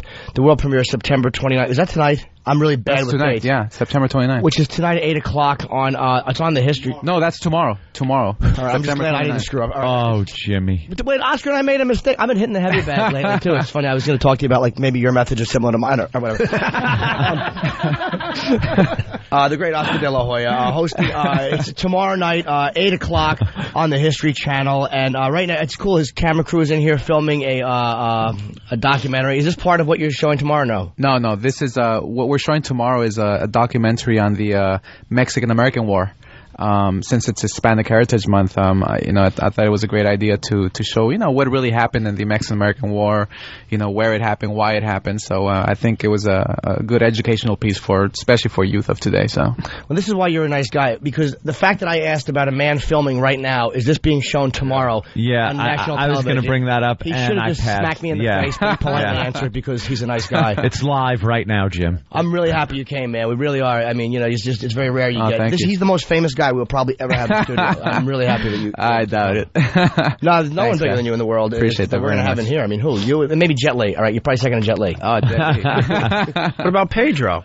Pedro's coming in like 10 minutes. Is that the from Napoleon Dynamite Pedro guy? Oh, from Napoleon Dynamite. I can't even compete with that guy. Terrible. He won't say his real name. I'm going to ask. This is for my own use. This will not be sold. To ask him to sign a glove. Nice. On here is Jake LaMotta, Emil something, and two other guys. Nice. I think Jerry Cooney and one other guy. And this is going to go. Please just scribble over Jake LaMotta's How funny would that be if he put it on and knocked my teeth out, and then refused to sign it?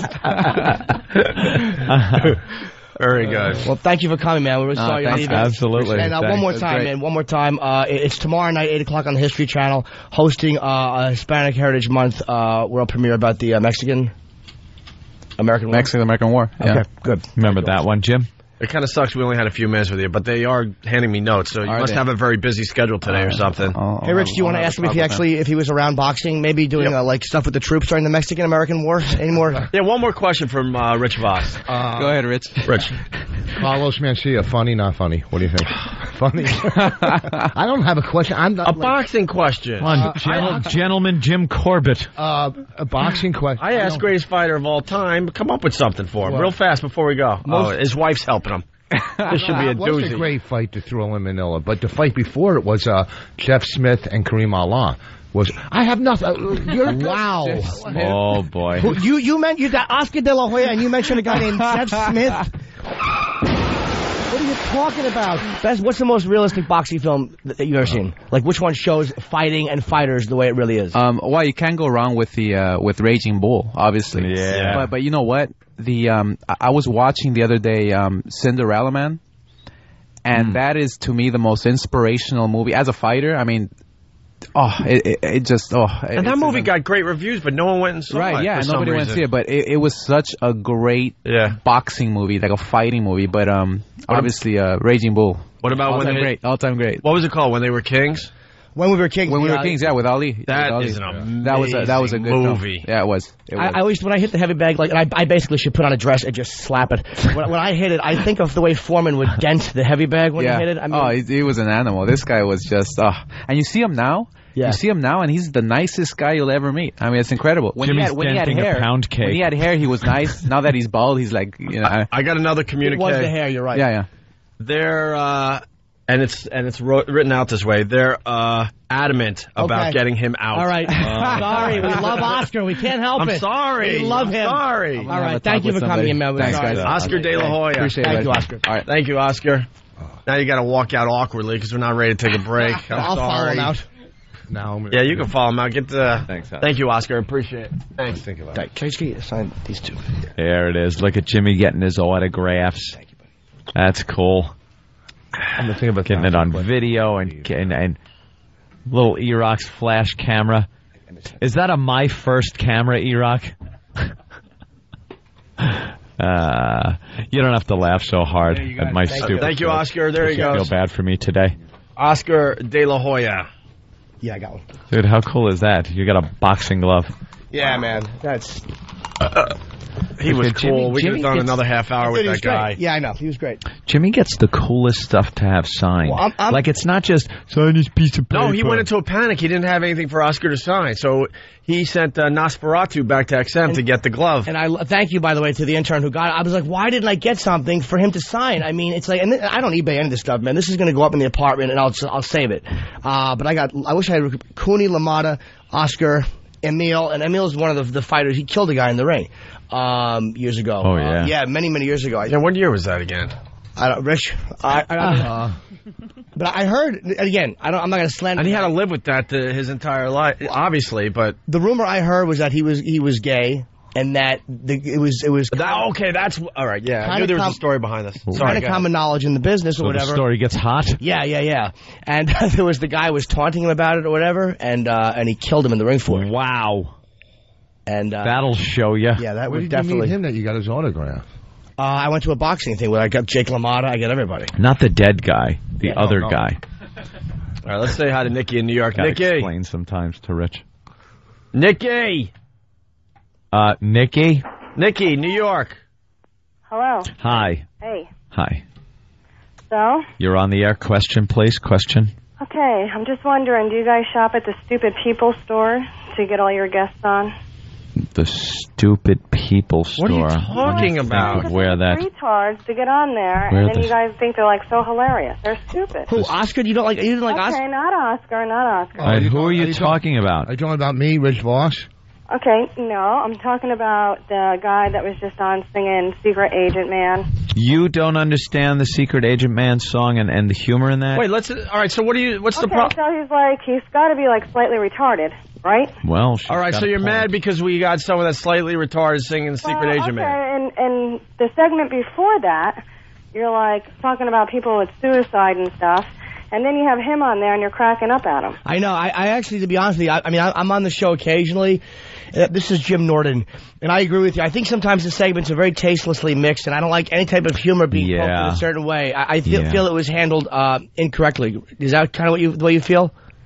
Yeah, exactly. You're talking about suicide, and then you have a retard guy on there, and you're cracking up at him. Well, did you actually has suicide affect? I have to tell you, I thought it was really stupid. It wasn't even funny. I couldn't agree more. Have you had somebody in your life commit suicide? I mean, I think it's a very serious subject. Yes, I have. You have. Oh, see, there you go. A little close to home.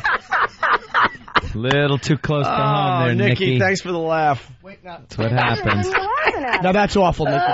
Wait, Nikki. Like regular people on there that other people. Nikki, did you have to clean up the blood yourself, or did you get a cleaning crew? Who was it, Nikki? No, I save it for you so you can come over and lick it up. Nikki, who was it? Ooh. Gotcha. Nikki, who was it? Yeah, who was it? That was my cousin. Okay. One less seat at Thanksgiving. Who cares? And I think that's terrible. And how did what did this poor person do? Well, what difference does it make? I'm asking because I've had certain things like that affect my life too. What difference does it make? Whatever joke we're going to say. I'm not going to joke about it. I don't think it's funny Jimmy, at all. Yeah, we'll stay out of this. I don't think it's funny at all. Because I've had stuff like that affect. So was it a cousin you're close to? No, not really. Oh, and how what did they do to the person? So it really shouldn't have affected you. Out. What's that? He blew his brains out. He blew his brains out? There you go. Must not left him much of a mess if he's a relative of yours. Yeah.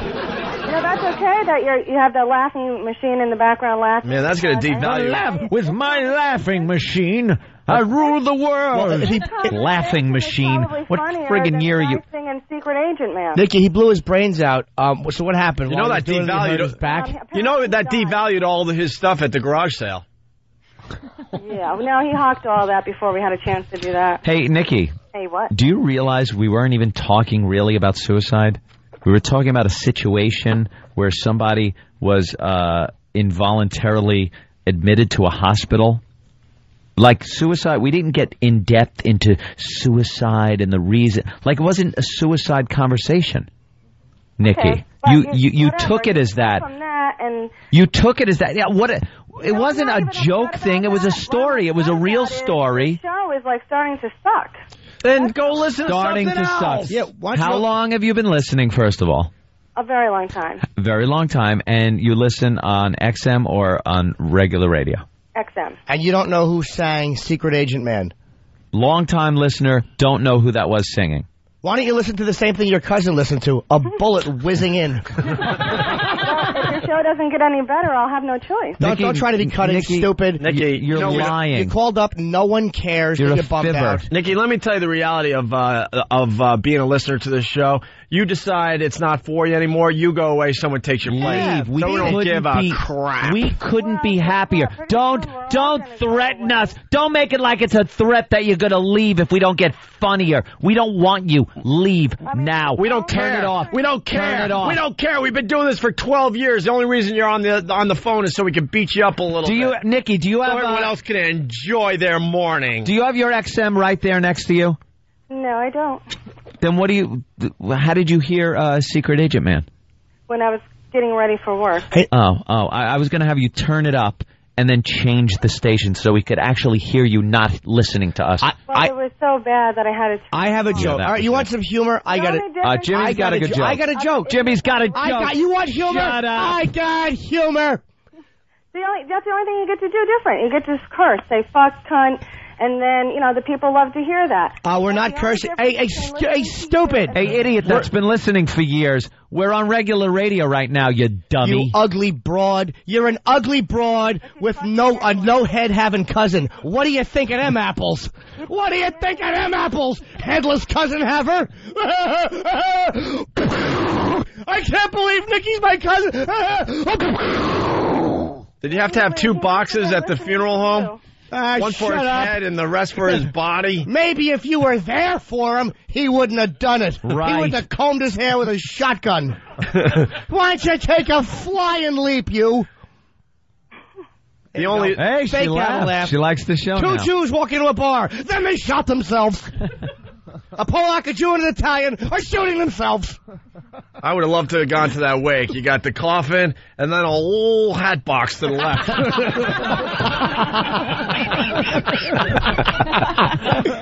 I think we have a nomination. That's right. Just a whole hat box.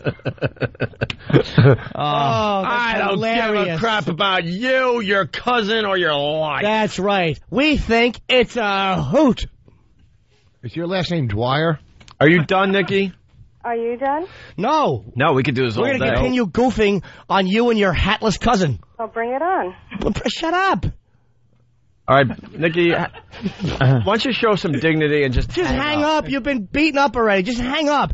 Do what you don't do in your personal life. Have some self-respect. You tried to call the radio show. You're obviously a lonely nothing of a person. Just have some dignity and hang up. Hold on a minute. Here you go, Nikki. Got this. This is for you, Buttercup. There's a man who leads a life of danger. Everyone he meets, he stays a stranger. Every move he makes, another chance he takes. Odds are he won't live to see tomorrow. You like it, Nikki? Secret Agent Man, Secret Agent Man. They're giving you a number and taking away your name. That's my favorite part now, by the way. Way your name. Have a nice day. She hung up. Did she? I swear to God, she hung up. I really wish Kenny was related to her as a cousin.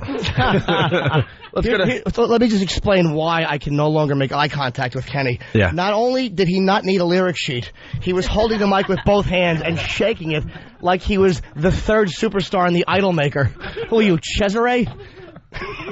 I just want to take you where I'm going. If anyone remembers that Ray Sharkey movie from the early 80s. Go check out. Have a little AIDS, Ray. Go check out the video of Club Soda Kenny singing Secret Asian Man on YouTube. It's great. Hey, Manny in Texas, what's up? Manny. Manola. Start off, Anthony, we're holding there. Opie, that was the line of the day. It wasn't even a line. That was a perfectly timed laugh when that stupid bitch said about her cousin dying. That was Yeah, that definitely is the top nominee for line of the day. By the way, I went with the real laugh today instead of the obnoxious one because I wanted to hurt just a little bit more. Just a little bit more. It was beautifully timed. It was perfect. Yeah, I got good comedic timing. Thank you, guys. I think. All right, Manny. Hey, we got to take a break. Ant's got to do some phone calls. We got Rich Voss and Bonnie in studio. And we have a couple of guests as well. Are they here yet or not yet? Yes. Oh. Who's here? Efren. Oh, Pedro's here. Nice. Efren. Pedro from Napoleon Dynamite in studio next. It's the Opie and Anthony Show. Can I do one thing before we go? One more quick plug for Oscar De La Hoya hosting the Hispanic Heritage Month world premiere tomorrow night at 8 o'clock on the History Channel for the Mexican-American War. And thank you to him for coming in. Oh, my God, really fast. We started something really crazy on our XM show. We want to bring it to the commercial radio stations. We got an update from Dugout Doug. Go, Doug. I watched that dancing show last night, and I was gleaming as Jerry Springer stays yet another week. Yes. Yeah. We have decided to make Jerry Springer the winner of Dancing with the Stars or Dancing with Stars or whatever the hell it's called. We need all the fans, we forgot to mention that on this, to vote for Springer. He called in on XM. He was actually very cool. We would love to see him. He promised to dedicate it to the Opie and Anthony Show if he wins. Yep. And we know the show blows. You don't have to watch it. Well, we're doing what we can. Just vote for him. Yeah, we just want to show the power of this radio show. So it's Dancing with the Stars. We're going to force them to deem to make Jerry Springer the winner at the end of this thing. Where do they go to vote? I don't even know, Doug. It's on the TV station website. I don't have the address on me, but I can tell you this. When the woman that got voted off started crying, when the hosts sighed and the crowd booed, I felt energized. People, oh, is that great? Jerry Springer cannot dance to save his life, and he was shocked that he stayed. If this guy goes another 3 weeks... Get him on the phone. Get Jerry Springer on the phone. Yeah. If he does it because we are influencing it, trust me, everybody out there, you'll feel great about yourself. Who got voted off? Harry Hamlin, and I don't know who the dancer was. Not Harry Hamlin. Not Harry. Oh. Dreamy.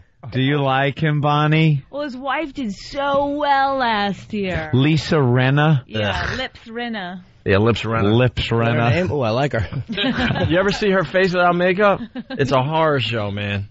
The announcer. It is a horror show.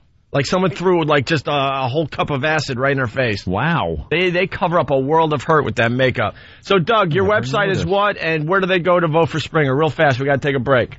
I have no idea. No, come on, man. Get the good plug in. You don't get the good plugs over here. You guys are hosting that incredible video from Cleveland, the foaming blank. I'm sorry. You were talking about my website. That would be oaexperience.com. oaexperience.com. They have a video we can't host, unfortunately, because of the rules and regulations. So we gave it to Doug. It's a girl that was doing a thing in the studio in Cleveland. It's foamed. It's Diet Coke and Mentos, but it's not not the typical way you do those type of experiments. It's foaming blank. Fill in the blank and go check it out. Looked like it had rabies. And Mike, and Doug, go to where to vote for Springer? Now, see, that's what I thought you asked the first time. That I have no idea. I guess you go to the ABC website and go with Dancing with the Stars or something like that. Yeah, is that ABC? Then yeah, it's definitely on that website. But you can only do it during the 30 minutes of the show on Tuesday nights. We want everyone to vote for Springer as a goof, and we want to show the power of this show and make him the winner. We did this with the Big Brother competition. We did this with Rockstar, was it called?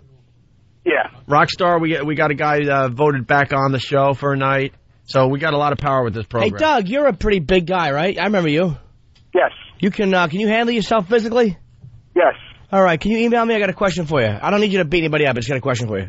No problem. Thank you. Right. I don't have your regular email. Thank you, Cupcake. All right, thanks, Doug. Ant's got to make some phone calls. Ray in St. Louis, real fast. What's going on, guys? You guys are killing me with the Secret Agent Man song. It's good, right? I think it's great. Day and night in the shower. Oh my God! Really, and it's awful enough to hear it, but then to hear it in his voice, it just makes it even worse. And I'm trying to sing it in his voice. Agent Man. Look at this. Look at this guy taking away my my happiness. Mike in Jersey, go. What's up, guys? Hey, Ope, I got to call you out on it. Jimmy was ranting and rolling. You threw that coffin line out there, got no response. Waited about 30 seconds, threw it out again, and got a big laugh. I got excited, and I had a coffin line. No, he threw it out better the second time. I had enough confidence. I knew it was going to work, but I got excited and jumped on Jimmy, which wasn't cool. So I sat back, waited, and I knew it was going to work, so I did it again. That happens from time to time on this show. Yeah, sometimes you fire a line out a second time. We've all done it where no one hears it, and you're like, all right, good, I got to throw a free pitch, and then you do it again. I got a genuine laugh out of it. And you usually don't get genuine laughs from me, Jimmy? No, out of a second time hearing it, I never hear a joke for a second time. All right.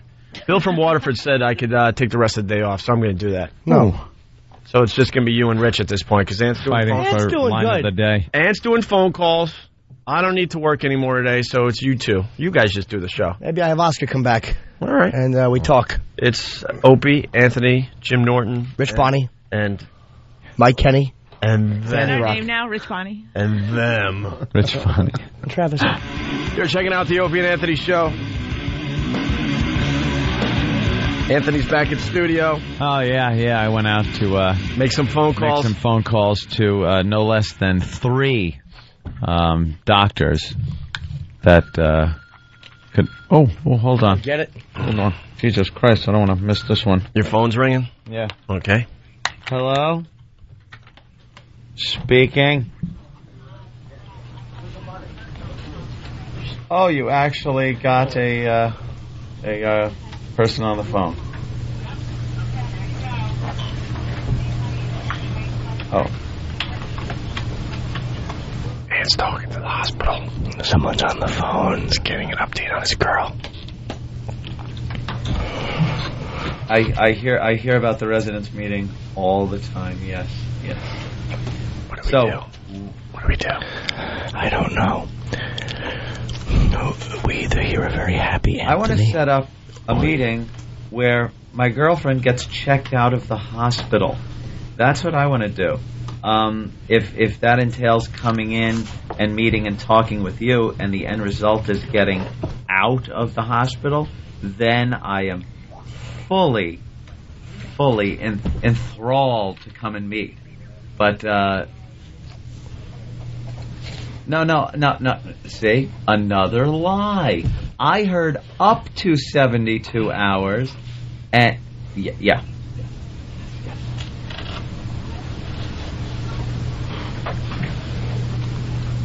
Uh-oh.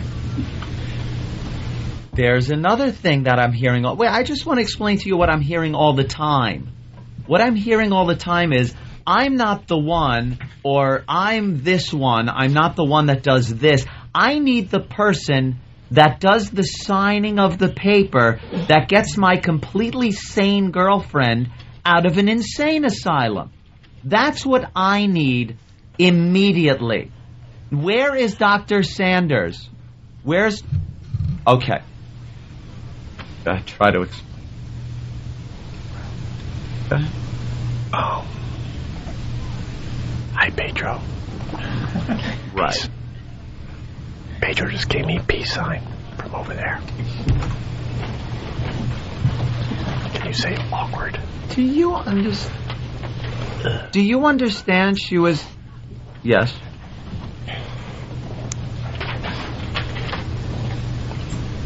You do understand she was interviewed intoxicated. You do understand one person interviewed her intoxicated, and based on that, she was involuntarily admitted. And when she sobered up, she even said she has no recollection of what she even said to that shrink, and then was thrown upstairs with people that do have to be up there. And she's fine.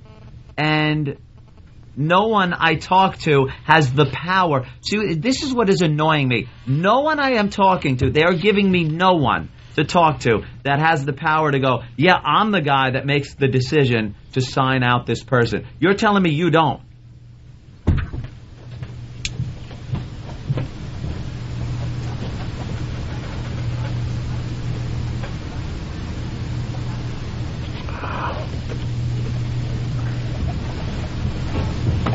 He's listening. He's listening. He's listening. He's listening on the phone. Apparently, she's giving him directions to the pit. Have you spoken to her? Have you spoken to her? This weekend. Right? Have you spoken to her? Leaving after the show today. Tonight through Saturday. Nice. Are you listening to me? No. No, I'm talking to her. Oh, no, we're not listening, Ant. We're doing a show. You just keep doing what you're doing over there. Oh, my God, my heart stopped. So you haven't even personally sat down and spoken to her. My heart. So here's what I get. No, you please. I know you do a lot of the please listen to me. Please listen to me for a second. How have you not sat down and spoken to her? And that can't give you a very good gauge on whether this is just another person going, I'm fine, or a boyfriend going, she's fine. You haven't even talked. If you sat down for 5 minutes and spoke to her, you would go, oh my, if you knew what you were doing, which I'm not saying you do or don't, but I'm just saying if you knew, you would sit and go, oh my God, what is this girl doing in here? I would suggest talking to her.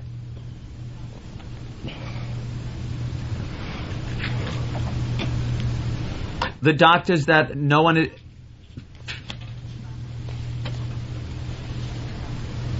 The doctors that have met with her, the ones that we can't ever talk to for some reason, those are the ones... Okay, how about an hour? I can be there in an hour. How about 9:30? Unfortunately, what? You're having an off-site meeting. Here's another thing that bugs... Here's another thing that bothers me a lot. Every time I try to get in touch with one of the doctors that can do something... They're in some meeting, a conference, and now an off-site meet. What, is that a golf game? Please be honest with me. Is an off-site meeting chasing a Titleist around a grassy field? Because I want to talk to somebody that signs the paper. Dr. Sanders. Where is Dr. Sanders at 9:30? You know how much more crazy I am than she is? You're going to see if he's available at 11:30.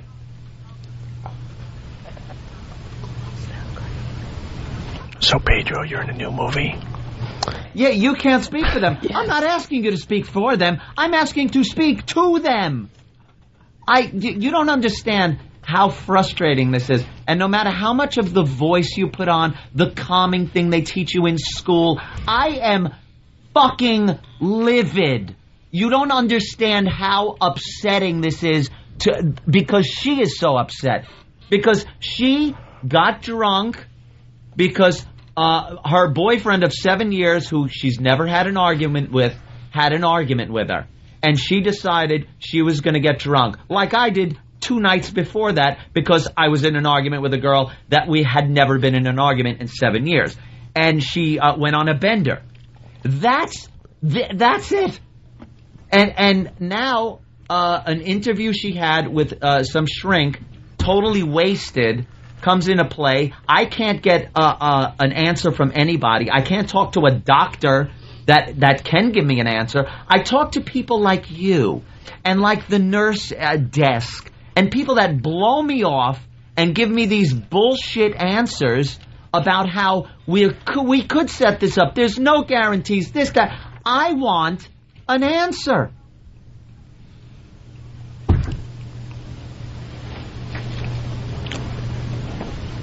Tentatively scheduled for 11:30.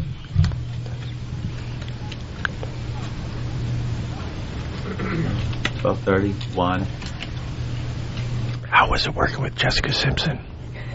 What's this on? Hot.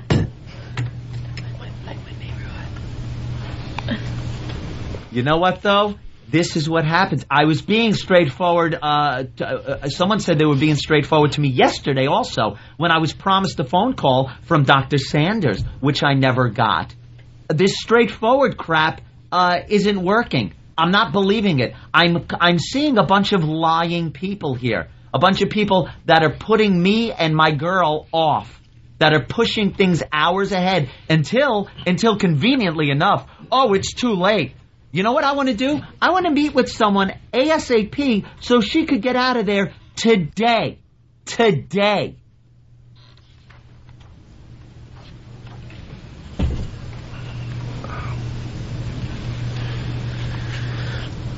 What are you doing right now? What do you have scheduled for right now? Team report. What is team report? How about you schedule a meeting with my girlfriend? That way you can talk to her. I'm not being abusive. Abusive? Wow. I am being adamant. I am being passionate. I am being upset. You're going to call me back in 10 minutes. And I was hung up on by a social worker. A social worker. Hi. Yeah. She didn't hang up on you. No, she did. Oh. I was hung up. Because it was a three-way call with my sister and the social worker. Nuts. And I'm being abusive. Right. To her. You know, don't throw it. You're going to need the phone. Don't throw it. No, I need this phone. Don't throw it. This phone would be through the wall. That's what you deal with.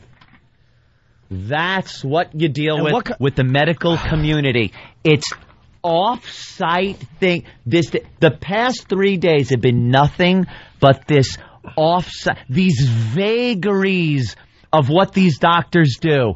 These vague, they're at a conference or this off-site. Hey, you hooked that one. That's what an off-site meeting is. They put me through and my girlfriend, more importantly, through this crap, and I'm the one that's being abusive? You weren't being abusive. You lock people up? I'm trying to get an honest goddamn answer out of these people. Unbelievable. I'm going to tentatively set up a meeting at 11:30 and see if I could get this guy. No guarantees are ever made. If that doesn't work, it'll be 12:30. If that doesn't work, she goes, then I'll try for 1:30. And then the time goes by. Here's how because it's happened. The time ticks by, and then it ends up, well, it's too late. You got to wait another day. Oh, my God. I could not be more pissed off at anything. This is the most pissed off I've been at human beings. Oh, my God. The medical community are a bunch of fuckos, if I may use the word. It's a new cereal by Kellogg's. Bunch of F's and O's. Oh. We should take a break. What? Hold on. Well, maybe not. So employee of the month, huh, Pedro? What is that? I concur.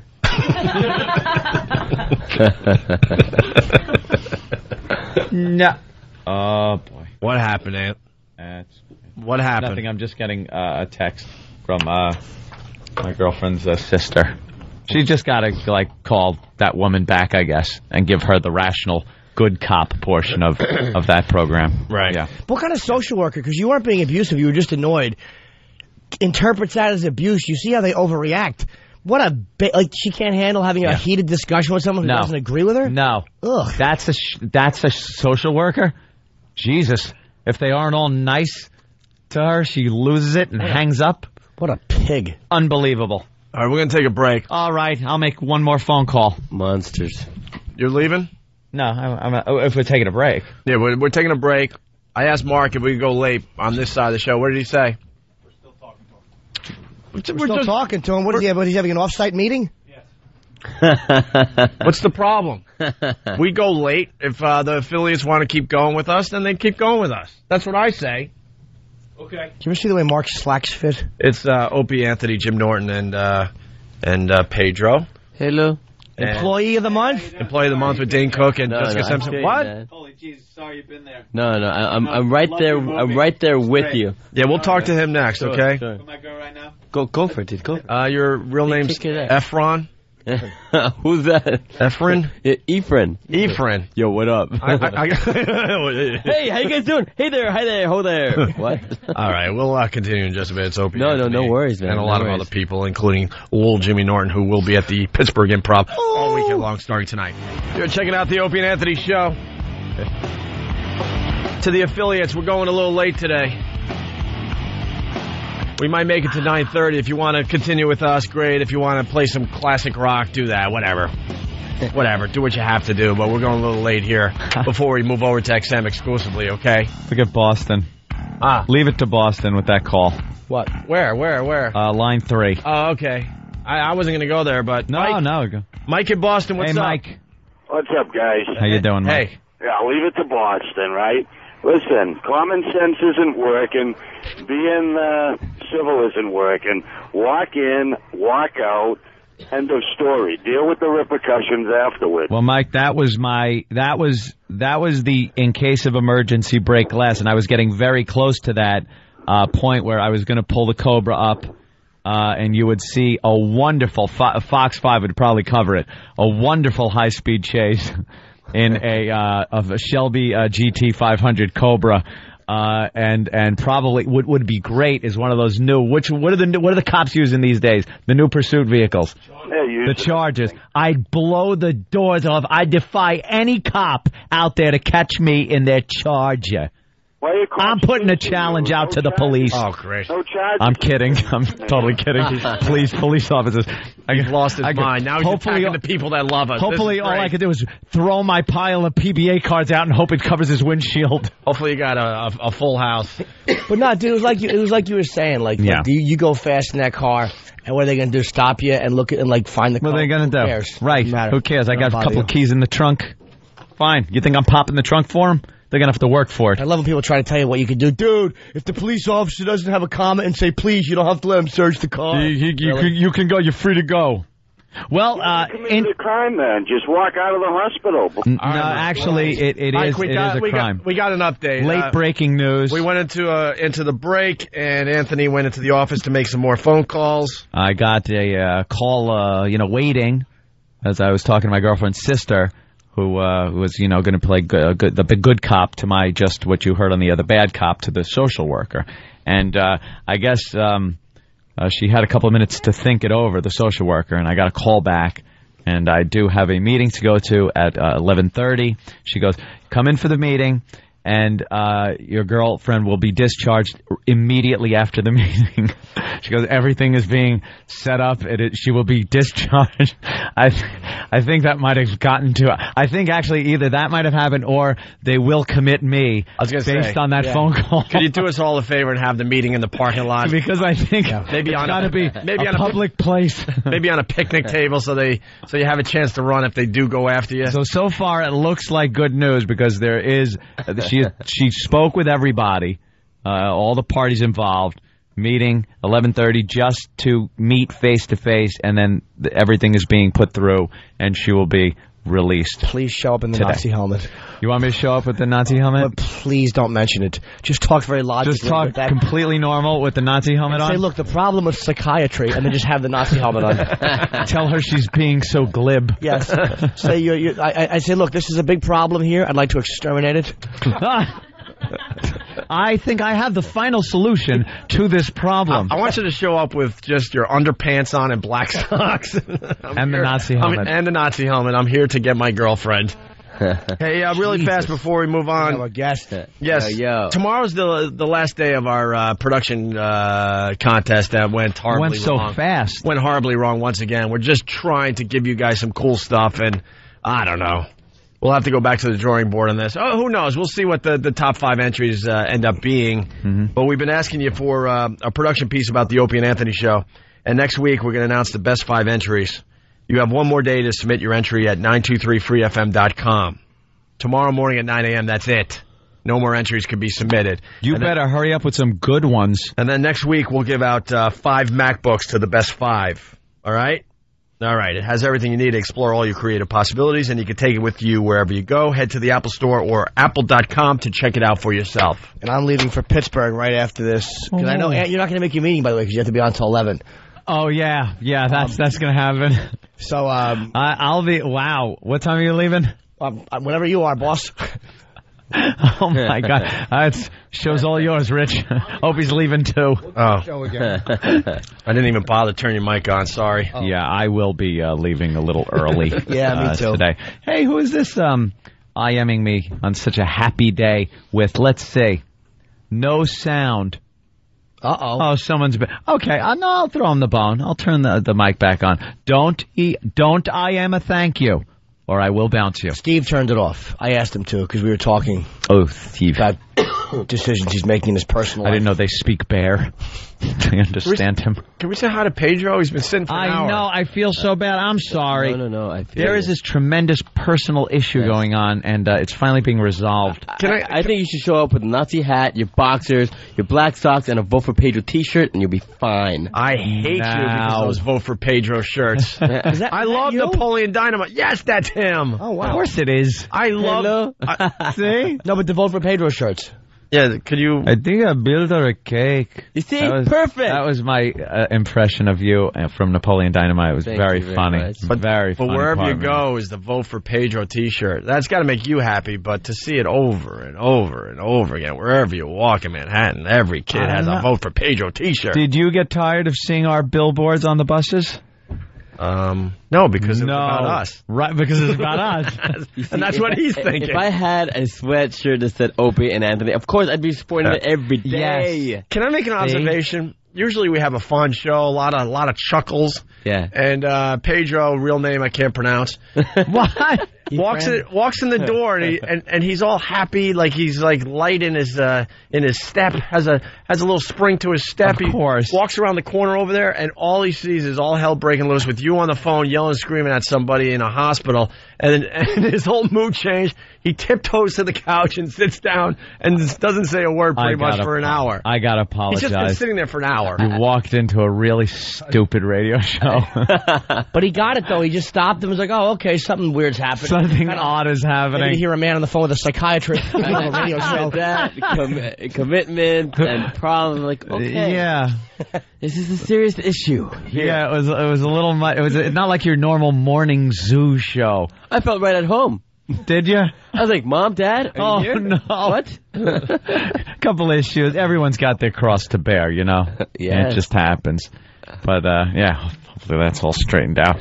But now I could go back to being a radio guy.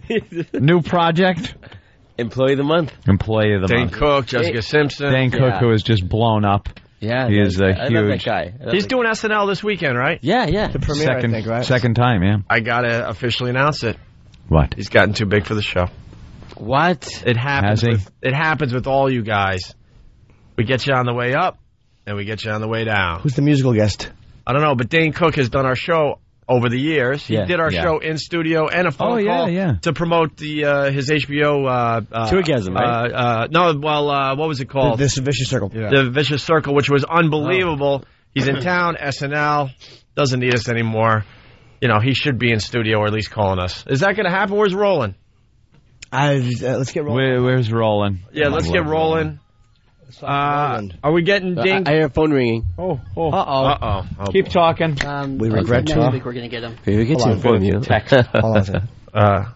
What? Next week, Ding's going to call in. Why not while he's in town doing SNL? I'm trying to get. Well, he's on rehearsals all this week, so we're trying to get him in the studio next week. But what time does he rehearse? I know that they rehearse, but they don't rehearse that early. But doesn't he want to promote the season premiere of SNL? Yeah, that he's on. The Killers are the music guest. To the mic. The Killers are the musical guest. The Killers. Yeah. Those guys are cool too. So we're not getting him until next week when he's done with SNL. Yeah, that's usually the routine is for all the hosts, though, because they're... All right. All right, we'll have to wait and see. He's been a friend of the show, so I'll take your word on that. So you By the way, in studio tomorrow, Jet performing live.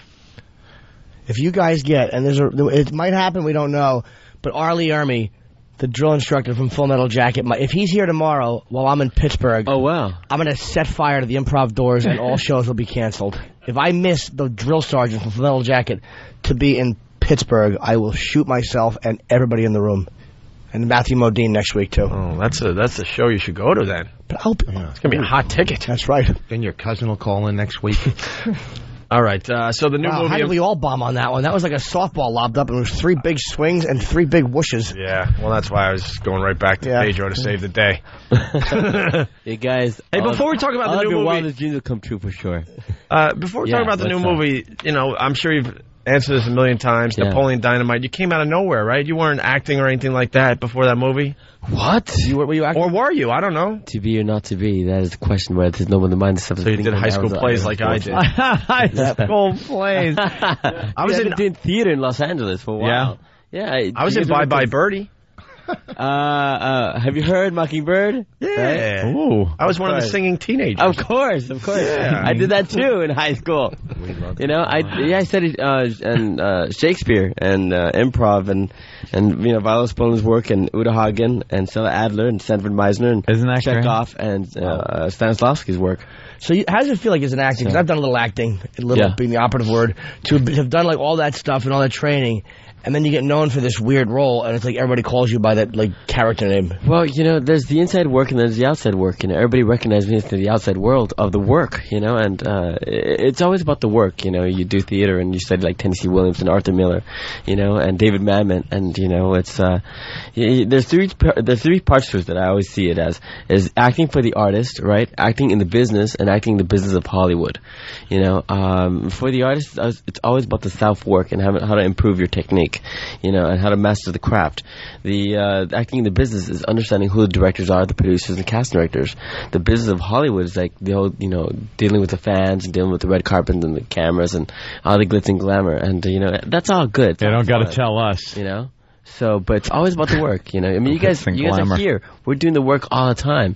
Yeah. No matter what. And this is our passion. We love doing this. We love to communicate, to connect. Who knew Pedro was brilliant? I know. And so well versed in acting. I know. I thought we'd get a couple goofy Napoleon Dynamite, lines out and kick your ass out the door. But the guy is I got to ask you a couple of things. One, I did love Napoleon Dynamite. Of course, it's fantastic. What was the deal with the wig? That seemed like there was a reason it was put in that we weren't being told.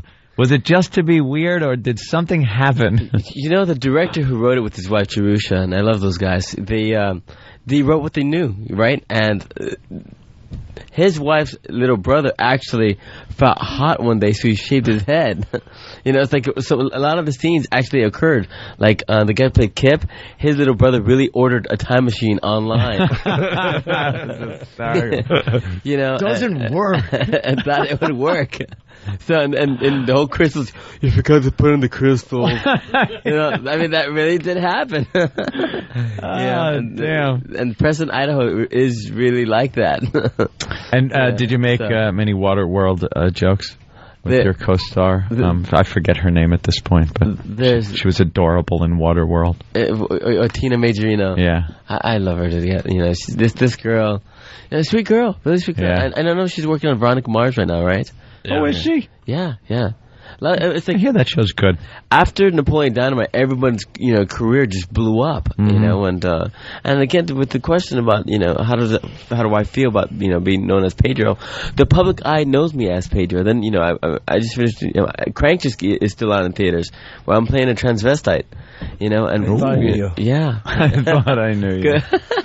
And my job as an actor is when you take on a role, you want to do something completely, totally different. And you think of actors like Johnny Depp and Sean Penn. Sean Penn when he played Spicoli, right? And then he did, that same year he did Bad Boys, right? Bad Boys, yeah. So you go, I look at that career and I go, you know what, that's what I want to do. These guys are geniuses of our time. Hey, that just gave me an idea. Things don't pan out. Pillowcase full of soda cans. Nice. There you go. Right? What a great scene that was. Oh. Who's Warren Jerome? Wow, you remember names and everything. Yeah, I do. But when it comes down to action, I can quote any film, and yet when it comes down to acting, I just stand there and I just kind of mumble, and my hands move awkwardly. And it's like I actually walked out of an audition when I go, this sucks. I stopped it. The guy goes, no, you're doing okay. But then he let me leave. He didn't stop me. Didn't say come back. No, he was like, nah, that was okay. As the door's opening. Hey, you're also a DJ. Someone is saying. Yeah, I actually. Do you do buttery beats? Buttery beats. Oh, I was like, what? Is that a song? No, dude, I do a lot of mashups, from, I mix hip-hop with, classic rock, of course. You do any Sabbath? Of course. Any we know? I haven't done that. Well, we all know about Sweet Home Alabama, Guns N' Roses, The Cult. I like mixing Hard House with, bands like Depeche Mode and Adamant. I recently did Hard House with the Beatles, and it was just great.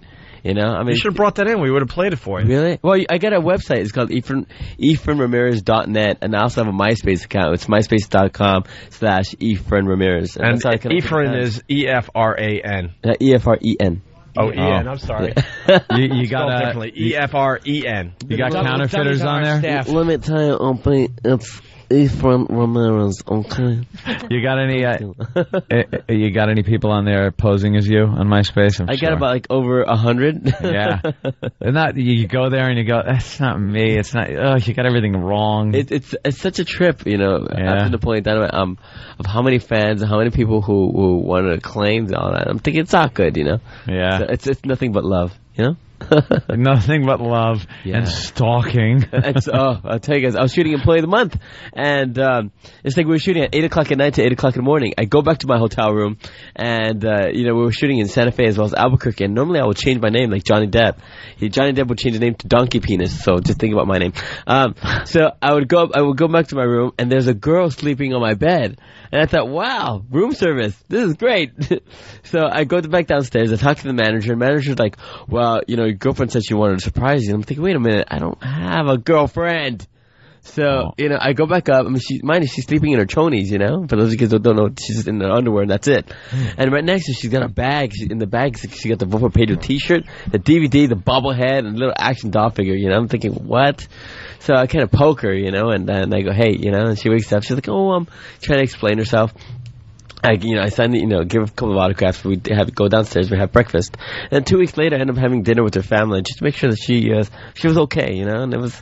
Are you gonna tell me you didn't hit it? He said he poked her. You didn't hit that? A girl in your hotel room in her underpants and she's crazy? How do you not? Yeah, it's sexual. It's obvious. Good for you. I just wanted you to. I mean, let's be honest. Come on, Efren. You're talking to some professionals here. You had sex with her, and then you made sure she wasn't going to call the authorities. So hence the breakfast and meeting the family. No one meets the family. If that was a fat male lunatic asleep in his underwear, would you have signed stuff and took him for a little bite and then met his family? Of course not. Who do you think you're talking to here? I prey on mental illness. I keep asking myself, well, what would Brando do? Right. He probably would have sent her to the Oscars to accept whatever he won. Of course. That is crazy, though, that she got into your room just like that.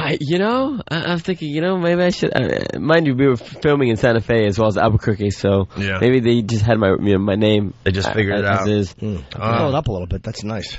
Yeah. So, what do you play in Employee of the Month? My character's name is Jorge, and I played Dax Shepard's, I would say, slave.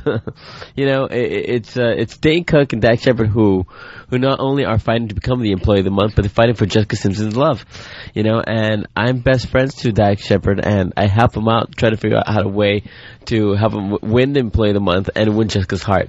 But all the things that happen in this film, it's really funny. Greg Coolidge, who not only, he directed it, but he wrote it, and he's an actor himself, so he understood the characters. And with an ensemble cast like Andy Dick and Sean Whalen, Tim Baxter, and then Danny Woodburn, these guys are really funny. Mm-hmm. So, people always wonder about Jessica Simpson. They're like, well, she's a musician, she's not an actress. But, she too is an entertainer, and this role was written for her. She plays a really sweet girl. So, wrapped around all these kooky, comedic character actors. So, of course it's going to work. I went to the premiere, and the film is really good. Tell us something about Jessica Simpson we don't know. She really knows how to bake cookies. Really? She's a really good cook. Does she eat her own boogers? I don't know about that. That would be interesting. That could add the flavor to the cookies, right? That wouldn't bother me a bit. I'd still make out with her with one glistening on her lip. Well, I did play her little sister's boyfriend in a video.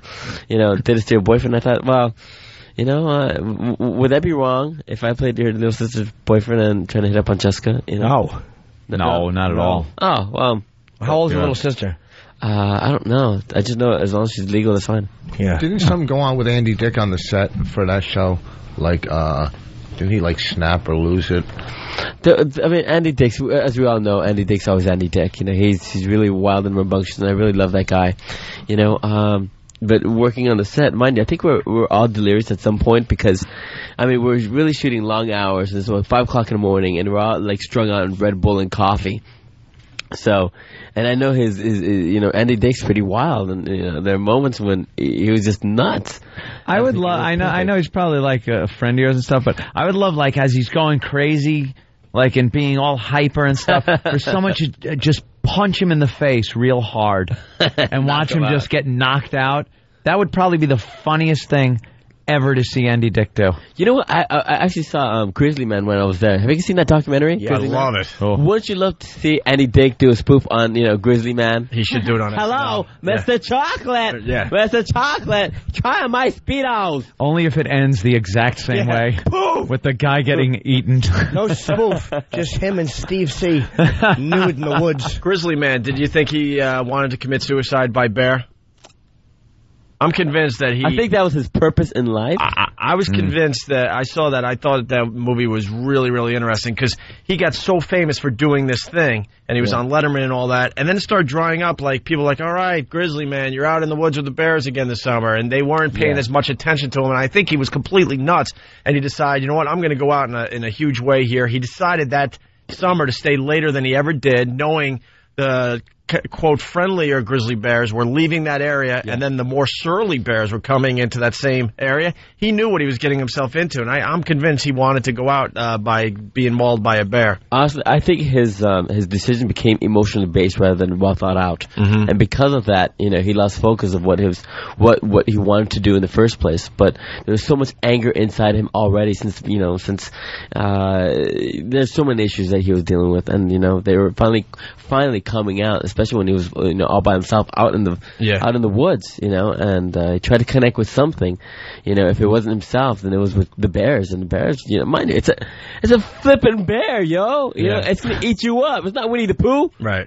So, you know, it happened. They're telling us you have to go. Oh, man. We're going to take a break and wrap up the Opie and Anthony show, but let's get some plugs in. Can you do it as Pedro, please? Dude, anything for you guys. And I'll tell you guys this for the rest of my life. No matter how many films I do, you guys will be family for the rest of my life. See, I think we hit a nerve because we brought him in on such a personal thing. Yeah, so now we're family. If you see him in 20 years, what radio show? The guy was on the phone with the mental hospital. Oh yes, I do remember that.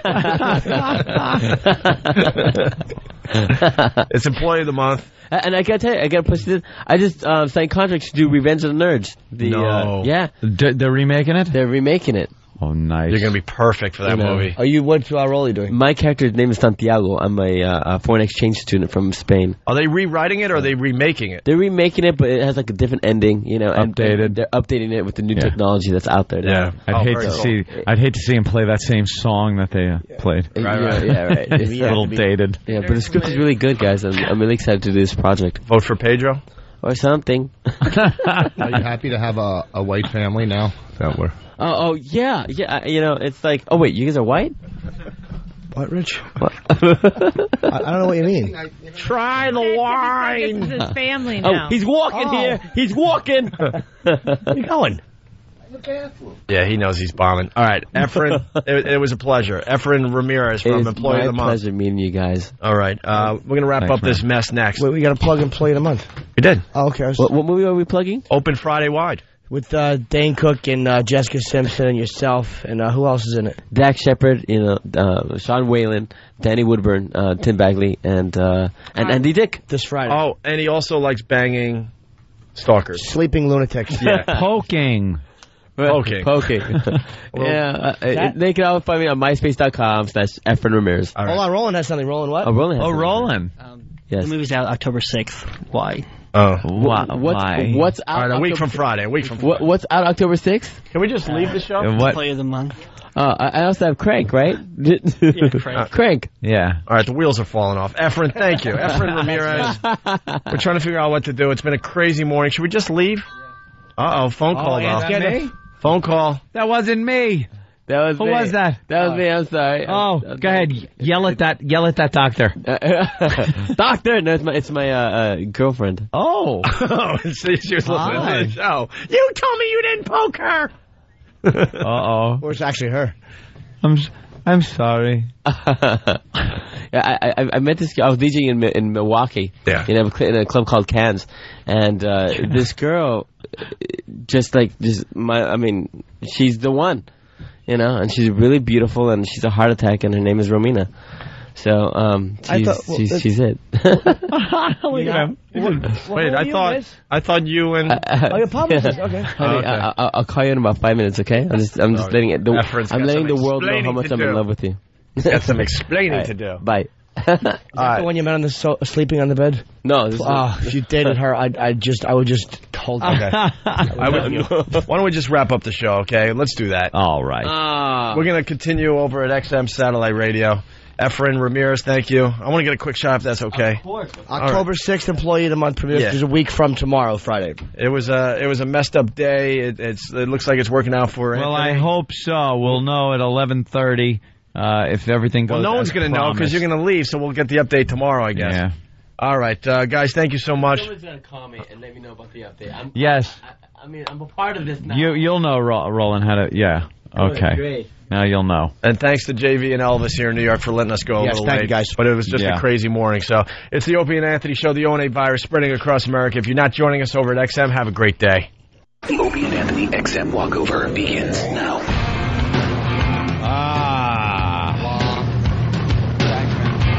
Ant's on the phone. We're walking down the sidewalk. The whole thing happened here. Opie, you're way ahead of me. I know. Where are you, Jimmy? I'm back here and I'm scared. Let me hold your hand. I'm frightened. I'm carrying my signed glove. Oh, you want to be? Are you a man? I lost Bonnie. What's that? I lost Bonnie. Get used to saying that. I know. Hold on. I don't need headphones. Do I need them? Yeah. You don't need a mic either. Jesus. Stupid. Only Vos. Today, was one of those shows for the ages where it was really all about Anthony getting deeply, deeply personal. Probably more personal than any one of us on the show. And just one of those unique shows. And in the elevator, there's Vos going, it wasn't funny today. I feel... Hold on, let me just correct Opie. More personal than anybody on the show, I confessed to blowing people when I was a boy. Yeah, but that's hot. You're right. Yeah, but you were a young lad. Oh, hey, Ant. I'm back. Everything good? I just got off the phone. Yeah. No, but see, during times of depression... Boss, we don't want you to explain. No, Rich, what are you saying? The point is, it's not about you today. I don't give a shit. Okay. Hey, Rich, what were you saying? I was just trying to add and try to lighten it up. Oh, Rich was critiquing his appearance again. No. No, Rich, what were you saying? It was so much. And can I read the email, the feedback that I wanted to read, but I was too scared because it looked like you were going to kill me? Oh, boy. A lot of listeners want to know which child hospital she was at. Which children's hospital. People are a bunch of smart asses. In the middle of my tirade. Watch your feet. All right. They're like, we want to help. Which children's hospital is she? Bunch of asses. Gotta love them. What time are you leaving, sweetie pie? Let's see. Well, if I have to be at a meeting by 11:30, let me look at my watch that I forgot. And look my at mine. wallet. Look at mine. I left my wallet. I have to go home first to get my wallet, which I left at home. I left in a tizzy this morning. And you know what it's like to do 90 miles an hour and then find out you were doing that without any of your PBA cards and your license? I would have been in the joint in a second if I got pulled over. I think it's funny that we're on XM and the first unusual word you've used is tizzy. Yes. Yeah, no kidding. Okay, fucking tizzy. Wow, who's the... I know, I cursed more on FM than I have so far. You did fuck, motherfucker, and you dropped a C-bomb. Yeah. And justifiably Making so. Al work today. Holy shit. Nice hairdo. Hold on. Yes? Exploitation. Sean Lennon has a new CD and DVD coming out October 3rd. Guess what the name of it is? Where's my dad's head? Might as well be. The name of the CD and DVD, Friendly Fire. Holy... Where is that? Right there, the pink one. Oh. Sean Lennon's new CD and DVD is called Friendly Fire. Well, the original title had to be changed. It was, I'm a half a what? Another waste of a CD. That guy is so talented, but just listened to his mommy way too much growing up. His voice is just like John Lennon's. Just like John Lennon's when he sings. Yeah. But it's all artsy crap. Some people will buy it. Hello? Don't make any don't talk badly of anybody walking in. No, we're not allowed to. Get in trouble. Where is that Asian gentleman? Tattletale. That tattletale. We've been waiting for him for 3 days now. They're blocking the entrance. Is that him? Oh, no. No, you'll never know. You never know. Could have been. We couldn't tell if he was laughing out loud or tattling. All right, let's go upstairs. Tattling. All right. Well, I just want to make sure Jimmy treats the man with respect. Dude, this place has turned into a medical facility. What? Because this is like a Jewish center. Why? Look at it. What happened was they had a big thing where they were doing a lot of circumcisions. And there was a bag of foreskins that somebody actually emptied behind that counter. And I don't know, their tie must have fallen onto it. So there's a pile of foreskins with a tie on them. A pile of foreskins. Yeah, and there's just a little tuft of hair on it. So one of those boys was very mature. Just a pile of meaty, sweaty foreskins. Look at him waving at people. How does it wave? Drop something. All right, now say hi. Be nice. All right. Okay. We'll all be Morning, nice. sir. You're a chimp. You're a baboon. Good morning. Ape, baboon, monkey. Chimp, ape, baboon. I'll see you upstairs. All right. God, funniest elevator ride scene ever took place in there. I don't know if was tape rolling on that one on the camera. Yeah. God damn. Loudest fart ever in the elevator with other passengers on there, and then all of us trying not to laugh until one person went just and then all of us just couldn't control laughing. Did you hear it? The fart? It was so fucking loud. Total silence, and then the loudest fart I ever heard him do on an elevator with people on it. It's amazing. I felt that one. I always try to get one brewing before I walk in, and that one, it was like a gift from heaven. Yes, I felt nothing, and all of a sudden I felt a rolling rumble that stopped right over my colon, and I'm like, this couldn't be better. And we get on, I go to Richard, and just go, shh. Yeah. Nothing could spoil that moment. It was it was like Ali watching fucking Foreman fall. You didn't want to do anything clumsy. You just wanted it to happen. Just let it happen. Oh. Didn't want anyone stepping on it with some stupid, press 5. Yeah. It was total silence, and then like a loud, clean crackle. All right. Well, congratulations. Thank you. We'll get the video? Yeah, gotta go. You hear that? We'll get it now. Oh, Kenny, we have some soup. What do we got? Oh, I haven't eaten in like 2 days. Why don't we get some soup for the boss? I still can't eat. I can't eat until this is taken care of. I'm one of those people that, like, in crisis, can't eat. Really? Yeah, some people should just shove food in their mouth. Oh my God! Oh, this crisis is just eating. When I'm in crisis, I throw a party. You don't want have a little party? I throw a little party. No, I don't. I'll eat later. Can we get the dump report, please? Wow, that's got to be a biggie today. We haven't done the dump report in a while, but gee, I wonder who won today. It's gonna be a Lulu. But it might be interesting to go over today. Also, thank you, fullblownaids.com. Thank you. I got my T-shirt finally. What? Where's mine? No, Opie. Full-blown age T-shirt. I wonder if they're trying to get the... I took a boner pill. I took a boner pill. Cool. I took a boner pill T-shirt. Lovely.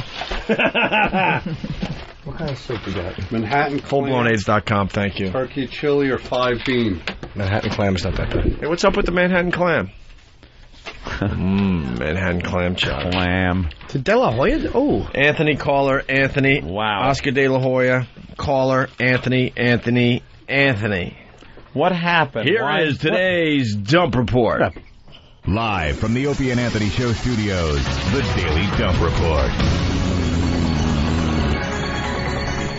Well, can we have Club Soda Kenny read off the dumps today? Oh, okay. In his retard voice. That'd be fun. Opie, that's mean-spirited to Girls talk like Kenny that way. Yeah, but girls seem to enjoy his voice. Here you go, Kenny. You got it? Yeah. So you do the time, and then what the dump was, okay? And who did the dump? This is your dump report today, folks. At 07:04 Oh my God, hours. he needs his reading glasses. Should I put them on? Yeah. No, I want to hear him try it without it. Can you try it without it? He can see, but you can read? It's funnier to see him in his reading glasses. At you can read it? Yeah. Without. All right, but throw your reading put your glasses on then so we can see how funny you look with them. Look at look. I'm Clark Kent. Clark Kent. Wow, handsome. Thanks. Man of steel wool hair. Thanks. Clark. It does. It gives you a totally different look. Yeah, like an old lady. You fucking knitting a shawl. Thank you. Thanks. Thank you. Thanks. I love the negative attention. 7:04 a.m. from Anthony. Oh, thanks, sir. I swear I'll just fucking leave. All right. Thank you. 7:28 a.m. A caller. Jimmy, shut the fuck up. Caller was rude. He certainly was. 7:34 a.m. from Anthony. Amy, you cunt. Amy, you're a cunt. Why'd they dump that? I know. That was kind of in the gray area. 7:53 a.m. from the champ, Oscar De La Hoya. Holy shit. 8:07 a.m. from a caller. You get to say fuck, cunt. 8:33 a.m. from Anthony. I am fucking livid. Anthony on the phone with the hospital. 8:34 a.m. Anthony. Give me bullshit answers. 8:38 a.m. Anthony once again. The medical community is a bunch of fuckos. Yeah. Probably the toughest one out of the whole bunch of dumps. The fuckos line. You're not done yet. Wow. Don't you have a song to sing? Oh. Does he? Any requests? Say one. Okay, ready? With a little enthusiasm today. Oh, and a 1, and a 2, and a 3. There's a man who leads a life of danger. To everyone he meets, he stays a stranger. Just mixing it up. Every move he makes, another chance he takes. Odds are he won't live to see tomorrow. Secret agent man, secret agent man. They're giving you a number and taking away your name. Thank you very much. And he doesn't say away. They're taken away. He says taken away. Taken away. Well, there's an apostrophe before the W. Yeah, of course there is. It's like you can see the ball bouncing. Yeah. These things. Taken away. And the ball would bounce higher on way. So you know how to sing it properly. I just started listening 20 minutes ago. What the F happened? Bert and Philly. Wow. You picked the wrong day to sleep in. Picked the wrong day to sleep in. Get XM and yeah. I'll take this one, Anthony. No. Hey, by the way, the video of Club Soda Kenny singing Secret Agent Man is up on YouTube as we speak. Throw Opie and Anthony in the search. That's a good one. Also up there, intern Craig sucks Big Rhonda's herniated belly button. Big Rhonda makes Bob Kelly puke. Most of the Fatty Pick Fatty videos are now up on YouTube. Vos doing comedy from a diner in Cleveland, now up on YouTube for you to view. Classic moment, again killing in a place that should not even have... A comedian should just be killed in the place, not be killing. And I don't know why you do so well in those places.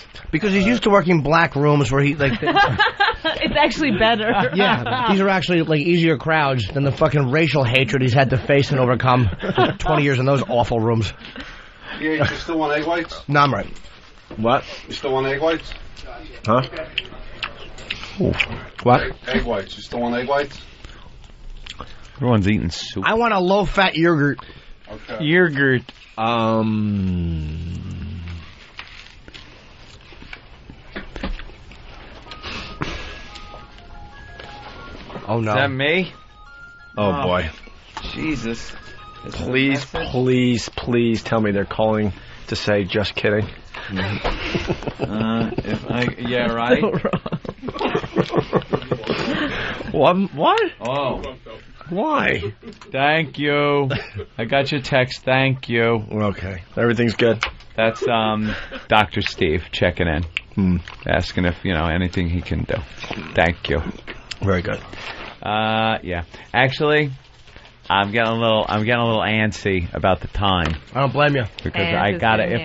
Get someone to get your car right now. If I could just go right there, I'd be fine. Someone get your car. Oh. Poe.